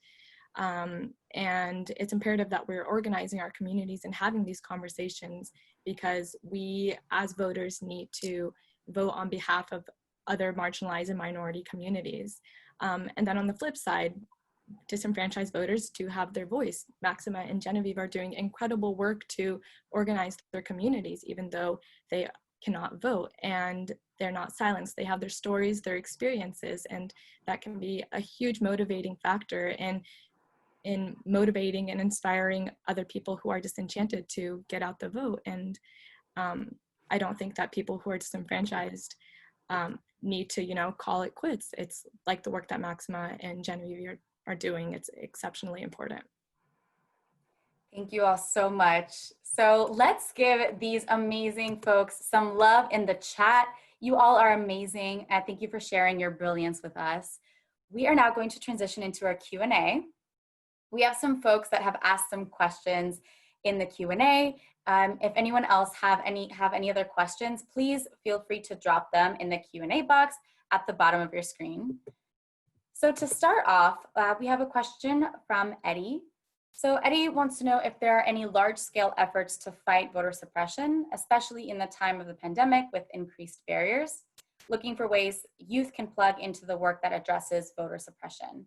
Can any of you speak to either large-scale efforts or any efforts that you know of that are happening either across the country or in your communities?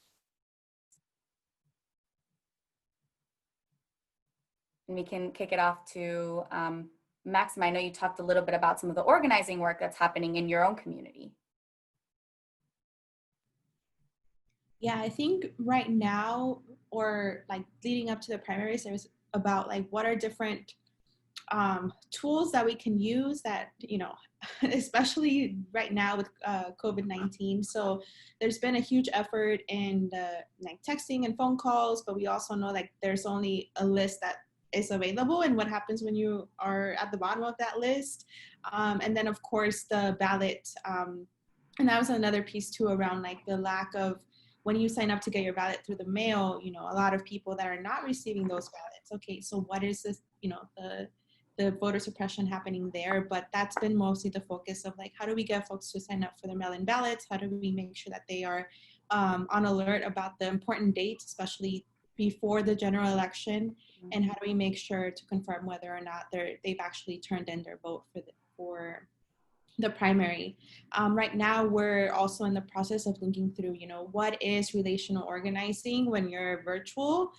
So we don't exactly have an answer yet. That we're working on that this month actually, but it's around, yeah, like how do we build relationships? How do we do that whole organizing process that we usually do in person, but now in a different setting? And how does that, you know, go into the folks who have or don't have access to technology and all of that? So we're still working on it, but that's, yeah, just our list and voting by mail was the key efforts leading up to now. And now we're like, how do we build relationships and make sure that, you know, think of other tools that we use leading up to November. Right, exactly, because there are so many tools, and we have a question that I'll ask a little bit later about what some of those tools are.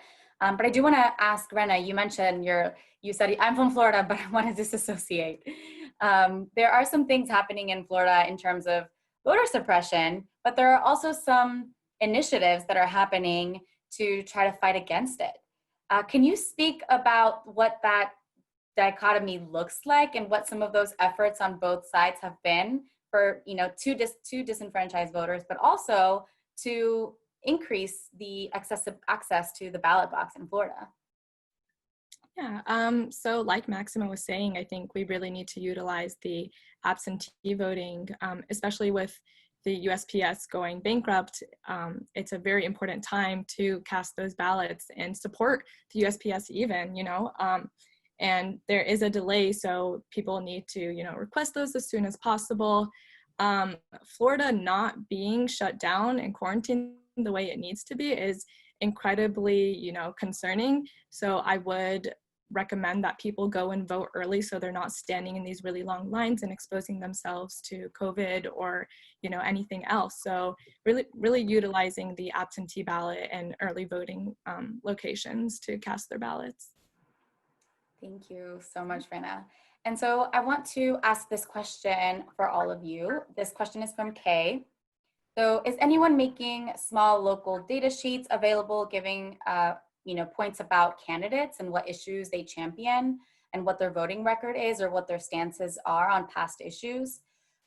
Is anyone using platforms like Zoom or book clubs to tie issues and candidates to possible solutions, or things like open mic battles in places like Instagram where the topic is politics? So essentially, what are some of those tactics that you all have seen that folks are using to get this information out there and connecting the officials that are up for election with the issues that you all and your communities care about, and making those connections? And if you haven't seen of any, what can we do? What are some of those tactics that we can use? And I will kick this off to Charles to answer, what have you seen? What are some of those tactics, and what tactics could we be using? So one of the things that I'm seeing is for my generation, the millennials, we are using social media because on the reservation, it's very rural. So information doesn't travel as fast as it would be in an urban setting, but thanks to Facebook, Instagram, Snapchat, Twitter, information can be shared within fingertips, within seconds. But the other information that needs to get across to the older population, the ones who aren't so social media savvy, is we utilize our radio station. So a lot of our members are fluent Lakota, and they have a talk show on there where it's like an hour where you can bring in a candidate, say whoever's running for our president or whoever has any issues in mind on casting for the ballot. They go and talk for the whole hour, and sometimes it's just in Lakota, and you have elders call in and ask them, well, what are you going to do about living wage? Because a lot of the times that they say, do you make a living wage? Probably not. But if you vote for a candidate that supports living wage, this is one way that you can make a difference. Because then you're able to exchange the information, whether it's through social media or over the airwaves, as we like to call it. This is the part where it finally gets out to everyone and not just a certain population. Because for the reservation, the rural life, everyone listens to the radio. Some people might not have internet access, or some people, let alone, might not even have electricity, but you tend to know someone who does open both doors and live in both worlds. So there's usually someone there to represent and pass along this information. And living on a reservation, I think that that's very imperative, especially now during this election year, because right now a lot of people are still confused about why they should vote for such and such, who they should vote for, why should they care. And so a lot of these talk shows on the air, on the radio, it kind of breaks down what's at stake. And that's very, very important, especially in a population that isn't really out there and that no one really knows much about. Yes, and the framing of what's at stake, that is huge. That is huge. So thank you so much for naming that. And to go back to this conversation, Maxima, you talked a lot about accountability, and how a lot of what accountability looks like is also making those connections between the elected officials that make decisions and the issues that we care about and that our community cares about. So going back to the question that we had from our participant, how can we make those connections, and what are some of those innovative tactics that we can use to make those connections? Yeah, so I've never seen a battle and being highlighted through civic engagement, but that's something Let's do it. Interesting, yeah. I'm gonna note that. The other things that we've done is just around for example, we've had a campaign focused around a school board for a really long time, around the school to prison pipeline and discipline. And so when there was a seat open in that school board, there was someone from community that decided to run. So it was an intentional position, an intentional race to benefit the campaign from the organization, not just, the seat's open, but how do we, choose that? Or for example, there was a city council election that was happening, and it was okay, we've been trying to get this review board of the police at city council for quite a while. The seat's open, they have a vote in that campaign. Okay, let's work to get that person elected. So it's just around how do we make these elections fit to the campaigns that organizations already have? And then the other thing that I've seen is also the endorsements, right? There's candidates that are endorsed by the police union. The city of Phoenix has one of the deadliest police departments in the nation.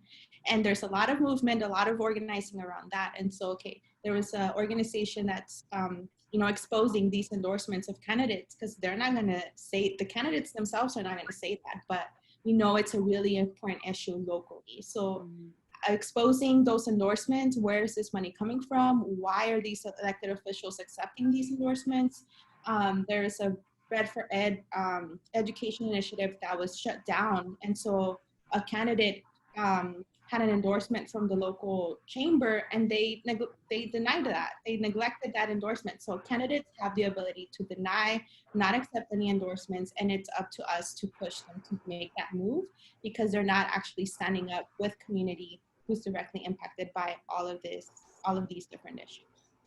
I hope that you all are taking notes, because Maxima, you are the accountability queen. We have learned so much from you and from everyone else on this panel. You all are amazing. You're doing amazing work in your communities, and we have learned so much from this conversation. Everyone in the chat, please give them some exclamation marks so that they know how much they are appreciated. Thank you all for sharing your brilliance, and thank you for joining this conversation. We're getting all these exclamation points in the chat. Awesome, thanks y'all. So we are now going to transition into another quick musical break. We will be back at 6:30 p.m. Eastern Time and 3:30 p.m. Pacific Time to introduce our next panel, which is going to be Mapping Our Moment, What's at Stake. Some of our panelists talked about what's at stake. That's what we're going to be discussing. We will hear from some amazing folks and panelists that will help us understand and contextualize the moment we're living in and break down the wildness that is 2020. My name is Katie Harker, and my pronouns are she, her, and hers. We're excited to kick off our last panel of the day. But don't forget, y'all, we have a virtual dance party happening right after this panel. Who's joining us for that? We're going to be spotlighting some of y'all so we can dance together. It's going to be a really great time, so make sure to show up. Now, we know that there's a lot going on in the world right now. So the panelists of our next conversation, Mapping Our Moment, What's at Stake, will help us break down what exactly is at stake for our communities and what issues we should be paying attention to right now. As a reminder, we'll have some time at the end for Q&A. Be sure to add your questions to the Q&A box at the bottom of your screen. And for folks who are joining us for the first time, please note we do have closed captioning available. We're dropping the link in the chat now. We're also joined by two amazing interpreters. So you know, they will be taking turns interpreting for us, so you will see them alternate on screen. For accessibility, we also ask that our panelists say their names before speaking. All right, are y'all ready to get started? Please join me in welcoming our panelists. I'll now hand it off to our wonderful moderator, YP4 alumni of the class of 2016, Alex Washington. Thank you, Katie. Hi, everyone. I am Alex Washington, she, her, hers. I am from Tallahassee, Florida, and I currently serve as the Director of Legal Services at Pittman Law Group. I am also a YP4 alum, and I sit on the Alumni Council. I'm so excited to have the opportunity to moderate this panel, and I really want to start by setting the stage for what we're going to talk about this evening. We know that there's a lot going on in the world right now. We are undergoing a global health crisis with this pandemic. There are uprisings happening all over the country calling for the abolition of police. We have a census being conducted. Oh, and we also have a massive election happening. Needless to say, 2020 is a year that we will never forget.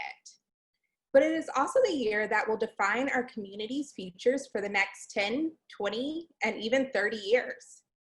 There are critical power shifts happening right now, and we need to take advantage of this moment. To help us map out exactly what is happening this year and what's at stake, we have amazing panelists to help us break it down and provide some perspective. As a reminder, YP4 is a C3 nonpartisan organization. And the purpose of this conversation is not to tell you who to vote for. It's to give you the tools to make the best decisions for you and your communities. I'm going to start by giving the panelists a chance to introduce themselves and really let you know why they're here. I'm going to start and kick it off with Andrienne. If you could please introduce yourself, tell us your pronouns, and give us a little bit of information about yourself. Of course. Thank you so much, Alexandra. It really is a pleasure to be here with you, the rest of the panelists, and everybody who is joining us today. My name is Andrienne Chavez. My pronouns are he, him, his. In my professional capacity, I serve as our Deputy Director of our National Census Program with the National Association of Latino Elected and Appointed Officials, or the NALEO Educational Fund for short, which is a super long, fancy acronym for the work that we do to ensure that Latinos and all kinds of people are involved in our political process, from citizenship to public service. I am also an alum of YP4, and I wouldn't be where I'm at now and getting the work that I have a chance to do now if it wasn't for YP4. And funny enough, both YP4 and the NALEO Education Fund have so much in common. Right now, we are hard at work making sure that all kinds of people in all corners across from coast to coast are being counted in the decennial census. And this really has been a census like no other. The deadline has moved not just once, not just twice, but now 3 times. And the census is actually well underway right now. And so I'm excited to be able to talk to you all a little bit more about what the census is, why it's so critical, and what we can be doing right now to ensure that all of our communities are counted to get our fair share of political power, but also resources back for the folks who need them the most. Thank you so much. We'll kick it over to you, Philip, if you wouldn't mind introducing yourself. For sure. Thank you, Alexandra, and it's great to be here with everyone. I'm Philip McCarris, he, him, his pronouns. And yeah, again, I'm excited to be here with everyone. And in my professional capacity, I am a senior research and policy associate at the Community Resource Hub for Safety and Accountability. And we work around issues around policing and help support organizers and campaigns that are working around issues surrounding policing.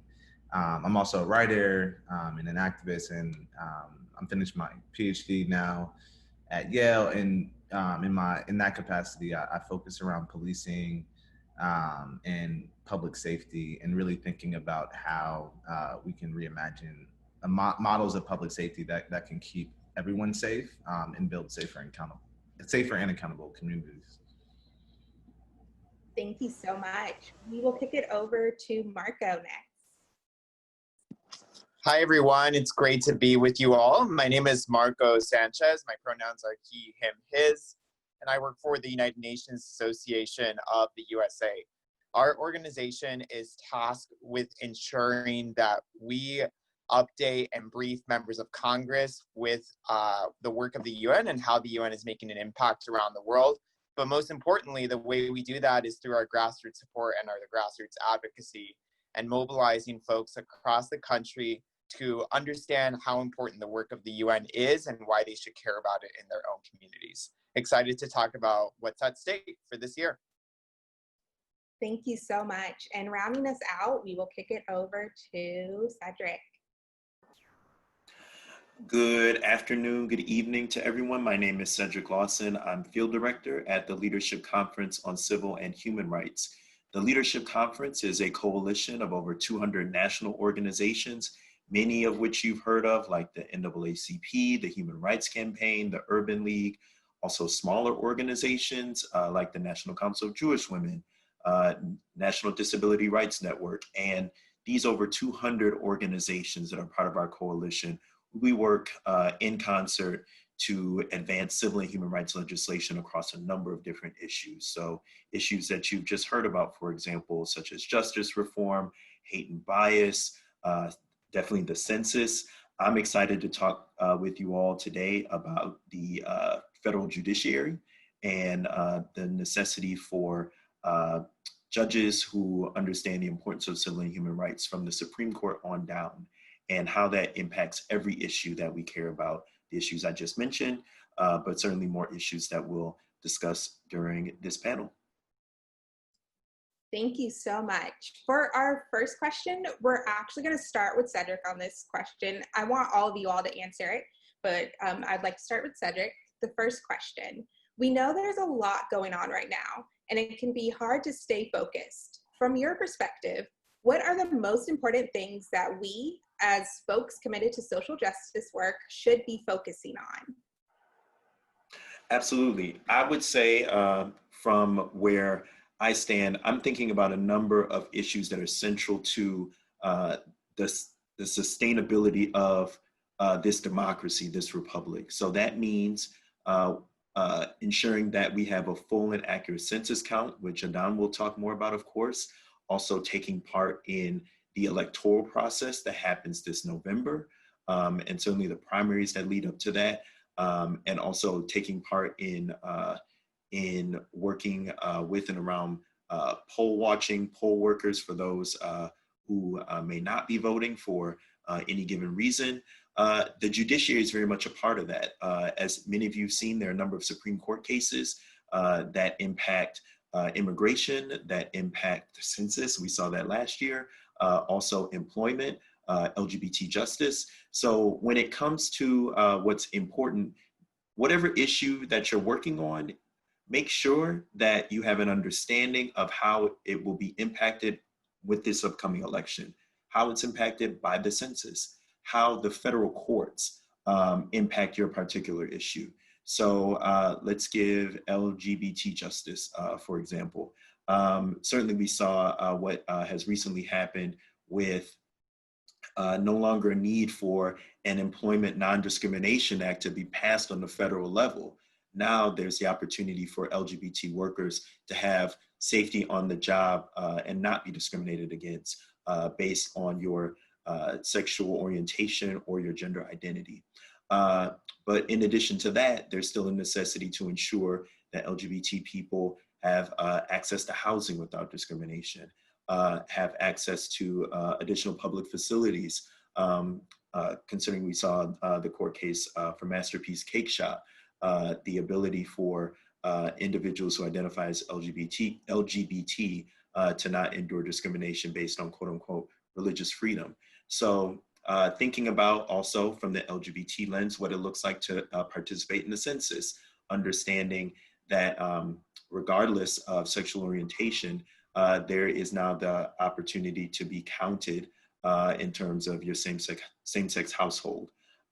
Then also what it means for pro-LGBT candidates who are running for office. So again, whatever your issue may be, having an understanding of how the census, which is now going on, how the election may impact your issue, and then finally, of course, what I'm most passionate about in this case, how the federal judiciary may take place. So keep in mind that your senators that you may be voting for, they will have the final say on any federal judge that is confirmed. So that's not just the Supreme Court. There are over 870 federal judges, or actually about 870 federal judges, 9 Supreme Court judges, 179 circuit court, and 673 district court judges that again make decisions based on not just LGBT justice, but then also census, immigration, voting rights, environmental justice, the list goes on. So again, any issue that you care about, the federal courts have a big say in that. And not only does the president nominate every federal judge, including of course the Supreme Court as we've seen over the past few years, but then any federal judge across the country and every senator votes on every judge who comes forth. So it's so important that we have judges who understand the importance of civil and human rights, the importance of any issue that you care about and that you're working on. So keep in mind, of course, not only these big cornerstones of democracy and of our country that are happening right now, the census and the election that's coming up, but just as important, the federal judges who will be making decisions related to those big cornerstones of democracy and any and every issue that you care about. The president nominates, the Senate confirms, and everybody has the opportunity to participate in one way or another in this upcoming election. Yeah, thank you for sharing that. Adon, we'd love to have your perspective. Of course, I think Cedric hit it right in the bullseye target, because the census is one of those issues, just like the courts, that impact everything and everyone. What do I mean by that?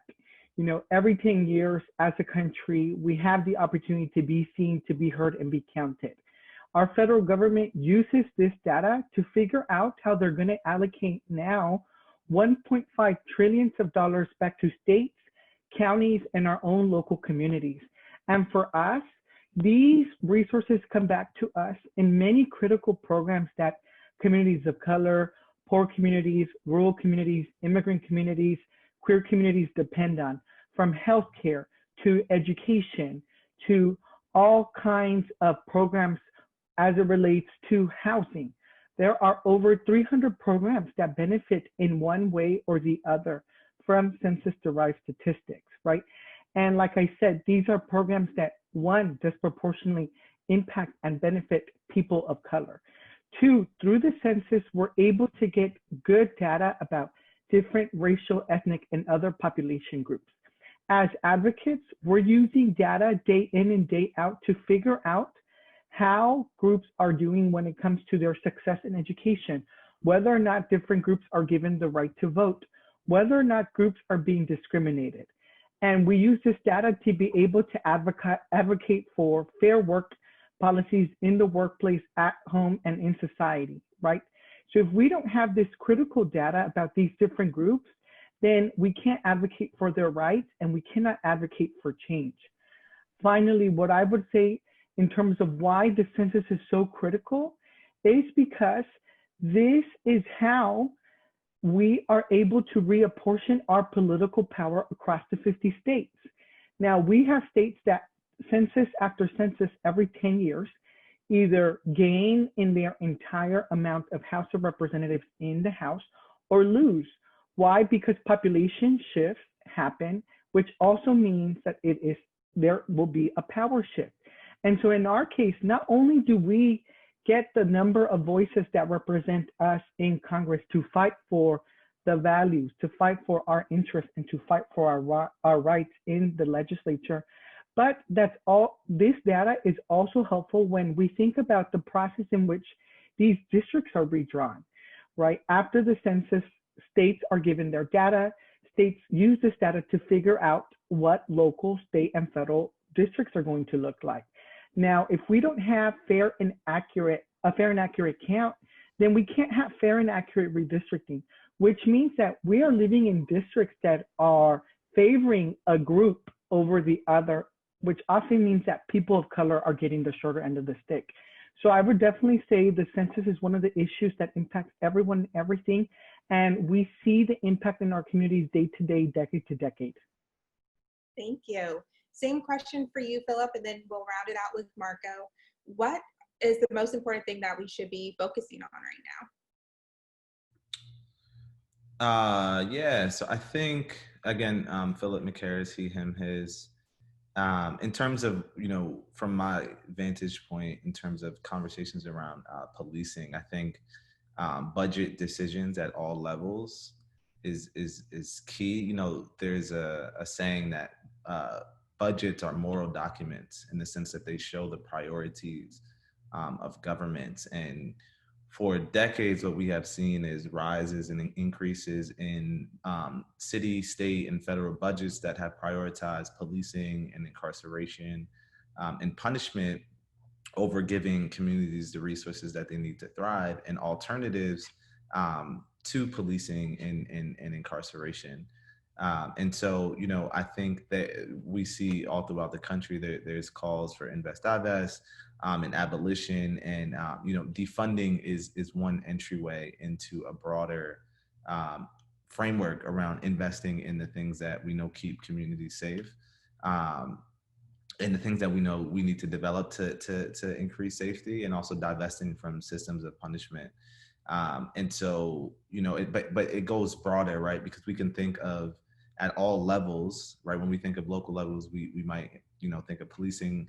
And then when we scale up to even the federal levels, when we think about, different budgets from the Department of Defense and, and what has happened over decades in terms of housing, healthcare, education, while other forms of spending on punishment and military and the like has just rapidly increased and continues to increase. And so, I think thinking about, how money is allocated insofar as it's one embodiment of resources and power, and building power to push for, the things that we, want money to be spent on and resources to be allocated towards. Because for decades, we've seen that funding and broader economic systems are being structured in ways that are not actually benefiting people. In many ways are leading to harmful conditions. Yeah, thank you so much for sharing that, Marco. Yeah, I think oftentimes, at least for me, it's difficult to sort of prioritize the most important things, quote unquote, especially in a year when there is just so much going on.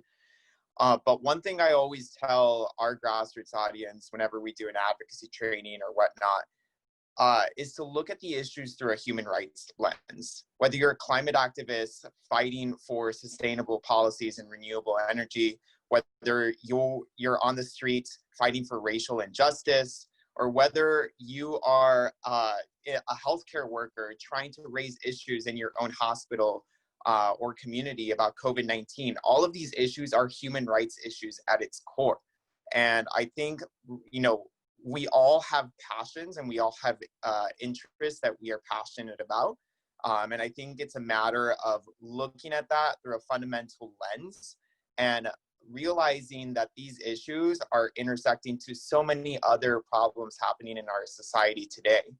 And to everyone else's point, because it is an election year, we have folks that represent us and that are supposed to advance policies that address these issues. But if one thing is clear from 2020 is that we cannot go to business as usual. We need to address these issues, like I said, at its core. And the way we do that is through our votes. Yeah. Thank you so much. We know that 2020 is a huge year. And one of the reasons that's such a huge year is because we have elections coming up. And these elections are honestly and truly going to impact our lives from days and decades to come. So I want to start with Marco on this one. What's really at stake this year with our elections? Yeah, a lot, I will say in a short, phrase, but, the world is at stake, really. And I think we really have to vote like the world depends on it. Right now we are facing so many different problems, not only in our country, but around the world. And obviously one that just comes top to mind is COVID-19. This pandemic has ravaged communities across the country and has disproportionately affected communities of people of color and LGBT people around the world. And, when we look at what's at stake, the COVID-19 pandemic is proof that these issues are not issues that just randomly came about. They're issues that have long been affecting communities across the country. And I think, when it comes to this election, we're really going to have to look at ourselves in the mirror and ask whether or not we will continue to live the way that we do, or really turn out in numbers to ensure that these issues no longer happen in the future. And I think, when we vote like the world depends on it, we can really make an impact and ensure that we send a message not only to our own country, but to the world that we are making a change and we are advancing to a new era of leadership and addressing the problems at its core. Yes, yes. Cedric, in the last question, you mentioned a couple of things that we should be focusing on, but bringing it around to this question now for the 2020 election, really what's at stake for us? A couple of things that you really think. Absolutely. When I heard that question, you know, my eyes widened. I saw him in the video. As I mentioned, there are 870 federal judges. You have your 9 Supreme Court judges and you know, hundreds of other judges who are across the country on the federal level making decisions on infinite issues that we all care about. I've mentioned a number of them. With that said, this current president has nominated 200 of those judges, and they've been confirmed by the Senate. So keeping that in mind, that's a quarter of this judiciary that's making decisions in the same vein as this current president and his ideology related to civil and human rights. With that said, there's a deep importance for those who care about civil and human rights issues across the board to make the federal courts an issue as you engage with people around any issue that you care about. So again, if that is justice reform, if that is census, if that is human rights, the list goes on, there has been some type of decision, most likely made in the last 4 years, again, most likely made by a federal judge that has been nominated by Donald Trump and confirmed by Mitch McConnell's Senate. So keeping all of that in mind and understanding what it looks like for these individuals where they stand on many of the civil and human rights issues that we care about, there is a necessity to ensure that there's an awareness considering the importance of the federal courts. An easy place to start is an understanding that this current president has nominated and confirmed 2 out of the 9 Supreme Court judges. And there's the possibility of a third before this individual leaves office if he does not win this election. So what's at stake is the fact that the federal courts in so many ways have been the first line of defense for many of the issues that we care about, including immigration, and then also the backstop in many cases to ensure that issues that we care about, such as environmental justice or employment issues, we are able to maintain the civil and human rights that we've all worked so hard for as marginalized people in this country. What we don't want to happen is the federal courts becoming the thorn in our side and the last nail in the coffin for many of the issues that we care about.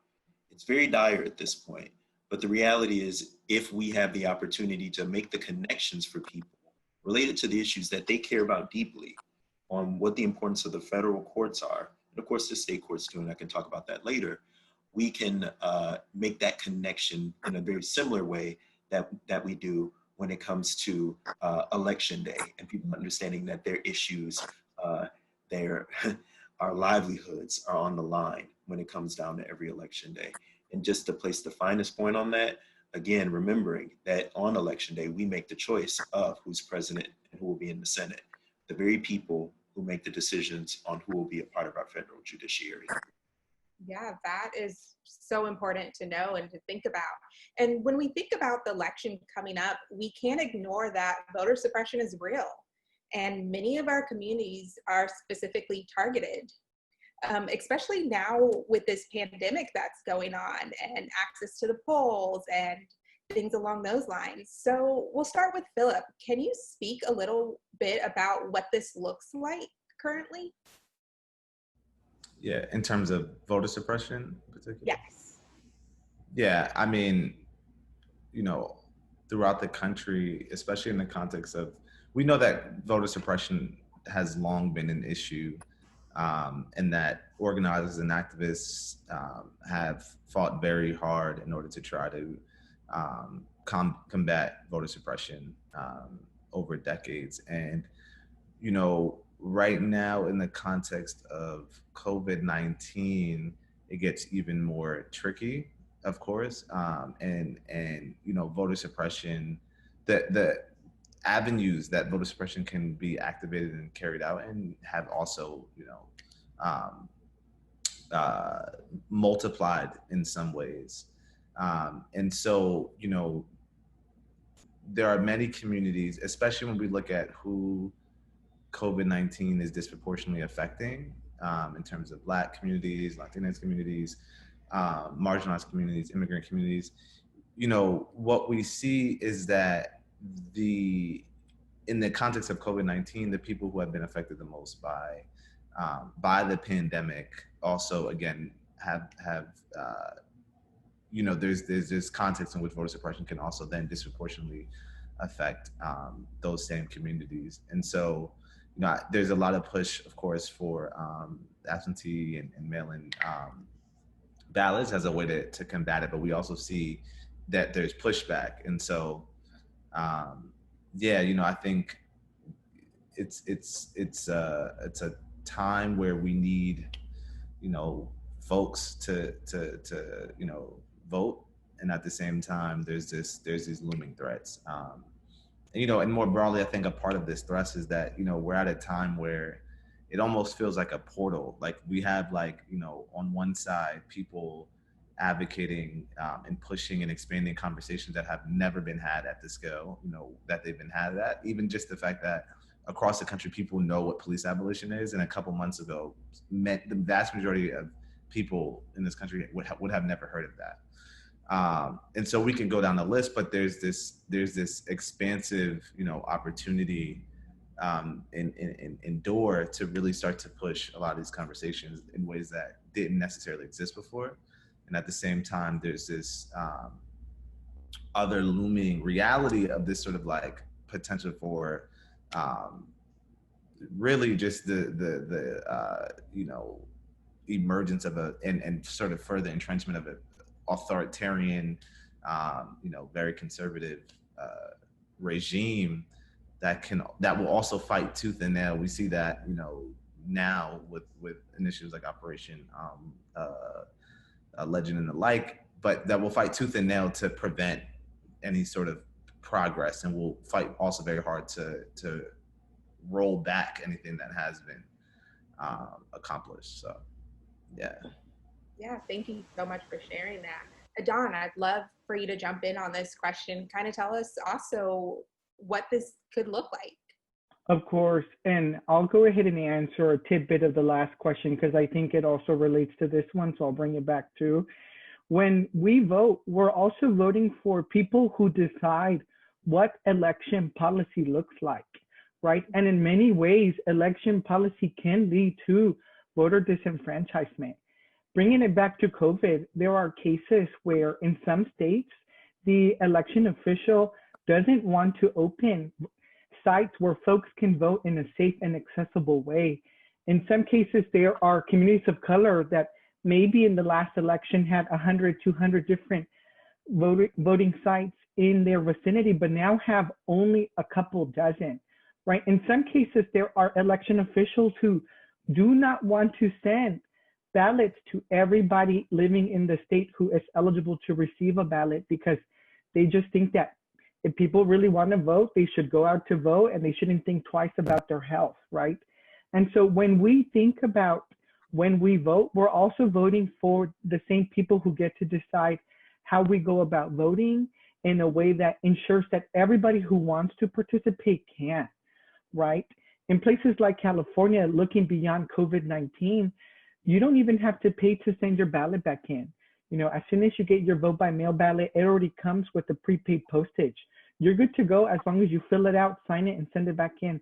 We know that that's still not happening in some states. And when you think about it, even if it's 50 cents, $1, $50, that is also a way of voter disenfranchisement. When you have people who can barely put food on the table, if they're focused on making sure that their families are healthy, they're going to think twice about whether or not they are going to spend these dollars on sending postage, on spending these dollars on postage to send their ballot back in. And so definitely it's important to keep that in mind. And I think in some cases, yes, there are so many different issues that we vote on, but many of us come from communities where we're voting on these issues, but we're voting on them on behalf of our families and communities as a whole. Why? Because in some cases, because of voter disenfranchisement, people who have been impacted by the criminal justice system can't vote, right? In some cases, well, in all cases, excuse me, because of people's immigration status, sometimes they can't vote because of that either, right?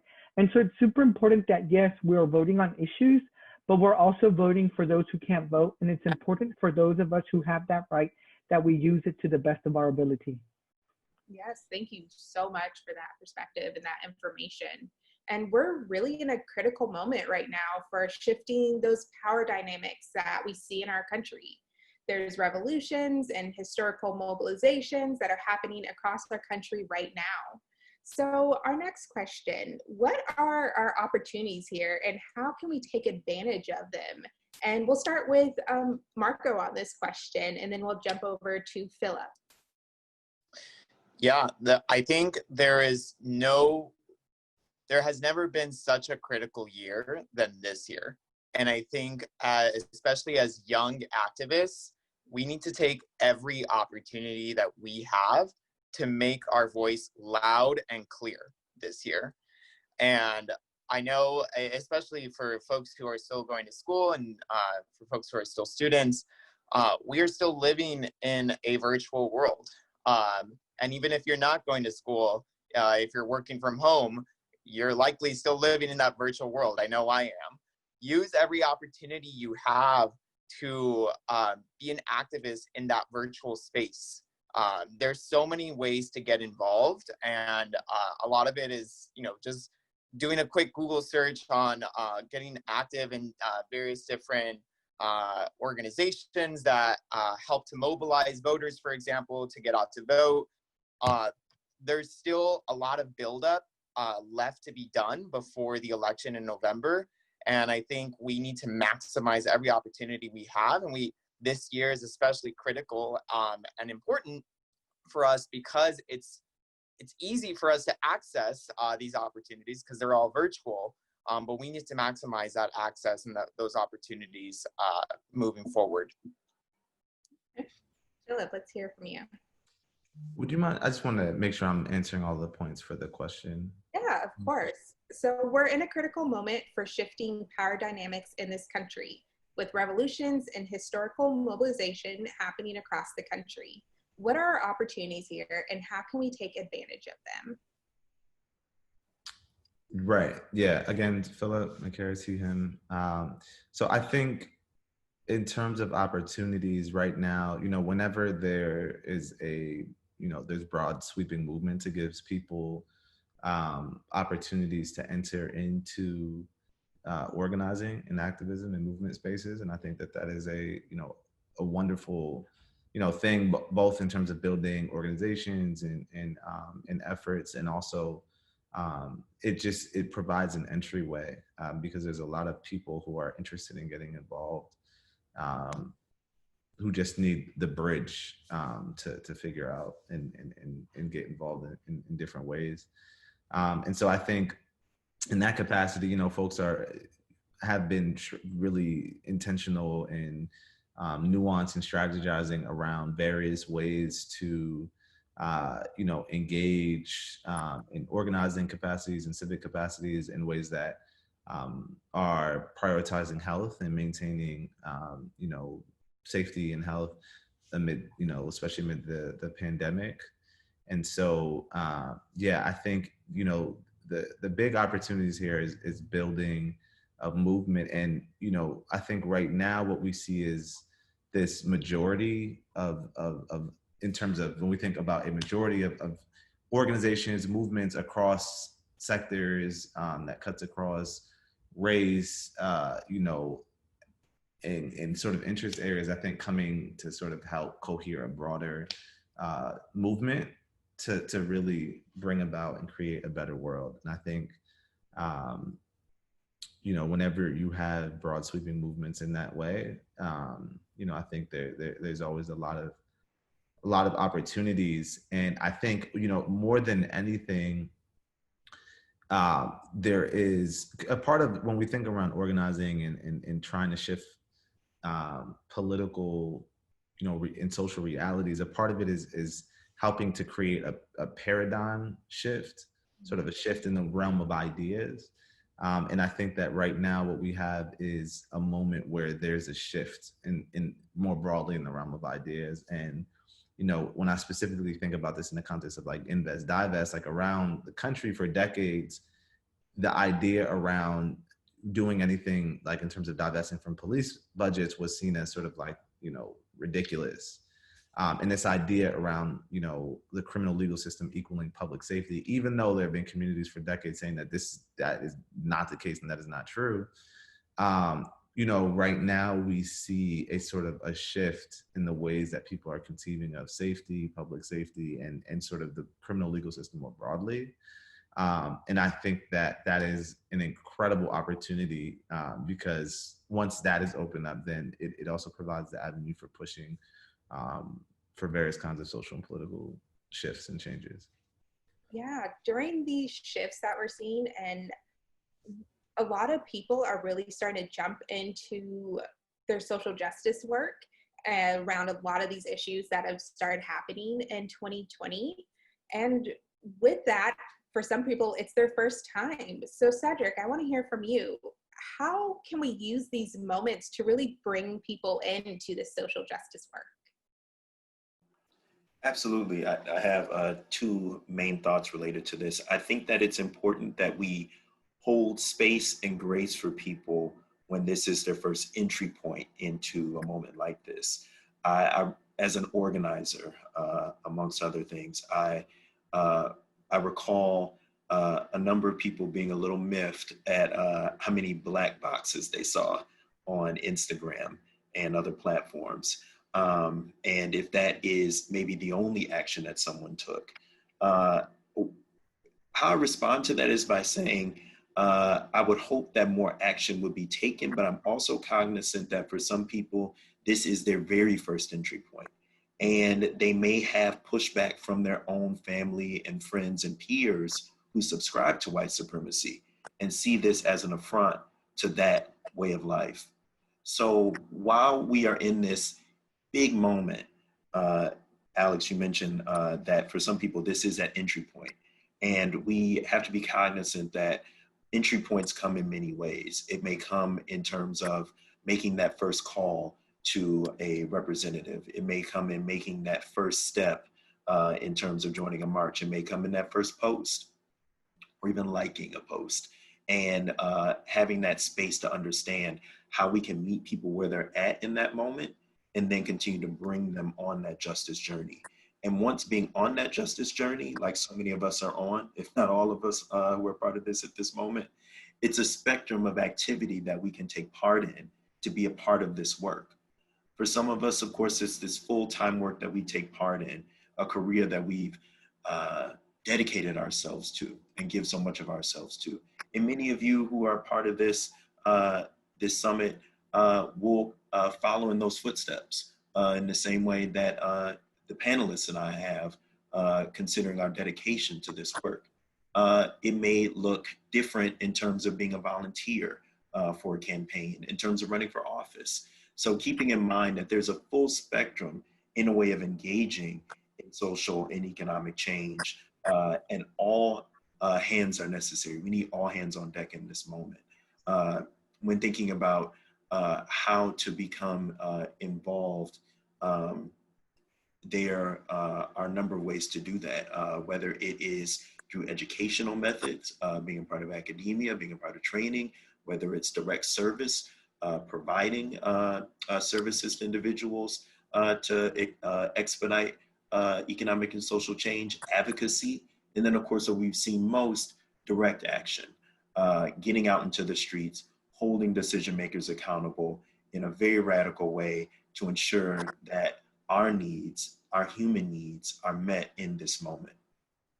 Yes, thank you so much. I love that you mentioned holding space and giving people grace, because that is so important when we're bringing people into the realm and really wanting to see them progress. Now, it seems like we never have enough time for these conversations, but I do want to ask one more question, and I'd love for each panelist to answer this one. We're going to start with Adon. we talked about a lot of what's at stake for a community this year, and each of you really brought your own and different perspective, and they're all such very important issues. We know that it can be hard to relay all this information back to our communities, so I want to close out this panel with asking this final question.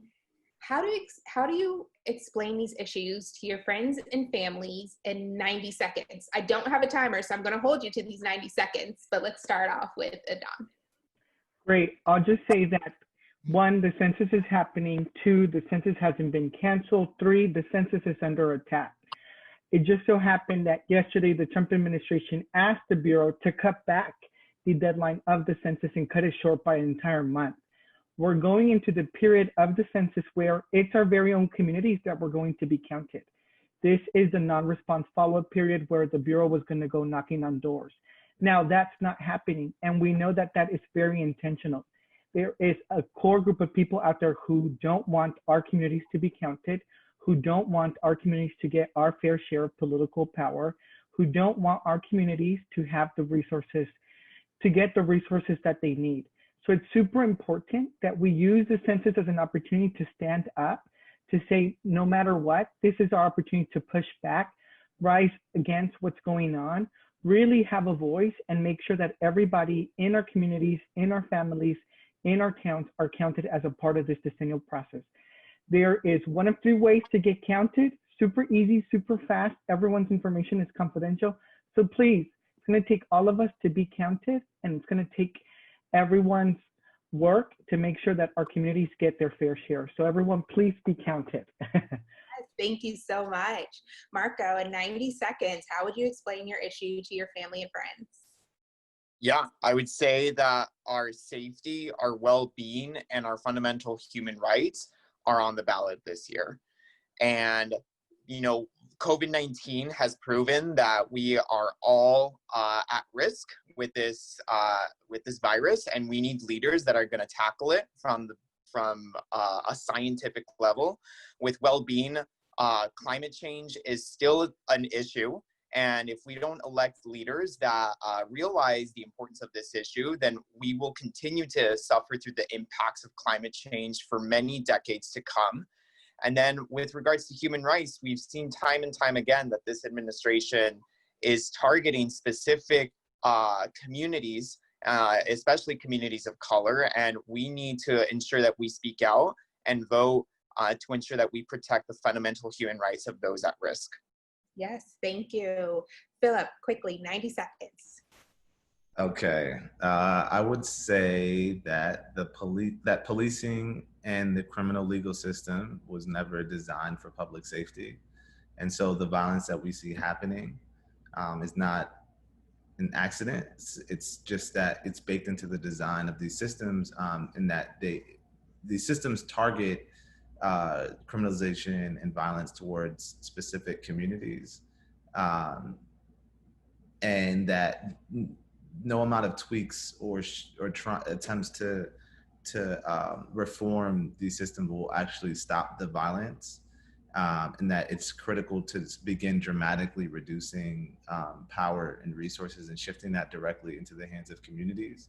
And this exists at all levels of government, from local levels to state levels to federal levels, that help to further empower and resource criminal legal systems that actively harm Black communities, marginalized communities, poor communities. And the criminal legal system and policing actively harm certain communities, but they actually do not work or provide what they even purport to provide.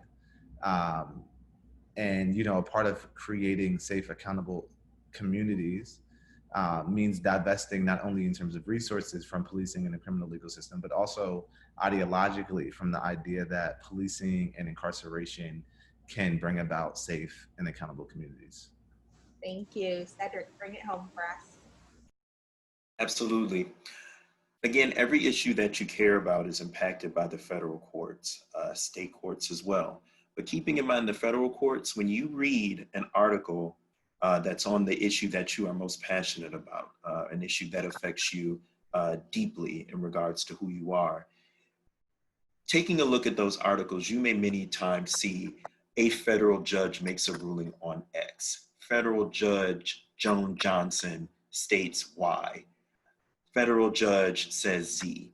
Take the time to Google, since of course you're most likely looking on your smartphone or your desktop, take the time to Google who that judge is, who nominated them, which president, and when they were confirmed. And having an understanding of how federal judges have an impact on your issue is a necessity, just in the same way that it's a necessity to understand how an upcoming election is going to affect your issue or the individuals who are affected by your issue. Just in the same way that understanding how the census impacts your issue, or a federal or state or local budget impacts your issue.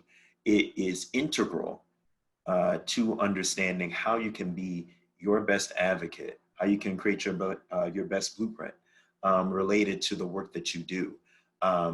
So many times, those of us who are politicized against our will, who are marginalized in this society, shy away from the federal judiciary, shy away from the idea of judges in the judiciary, considering that it may seem a little enigmatic, it may seem a little mysterious, but there's a necessity for us to understand it, so we understand in what ways judges have institutional power that we must also have an understanding of in order to ensure that our issues are put forth in a way that affect us in the best way possible.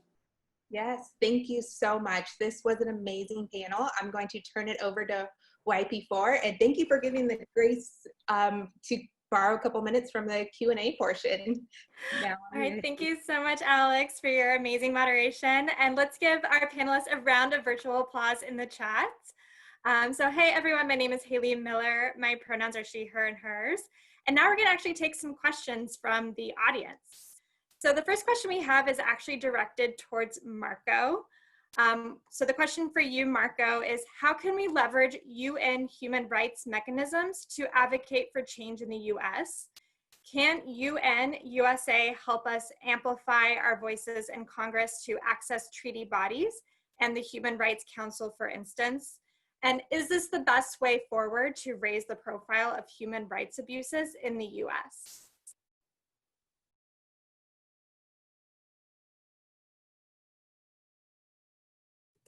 Oh, so it looks like we actually lost Marco there. So we're gonna actually have a question here for both Cedric and Adon. So how can we make a not sexy sounding issue like judicial nominations or the census sexy for our communities? How can we make all that sexy?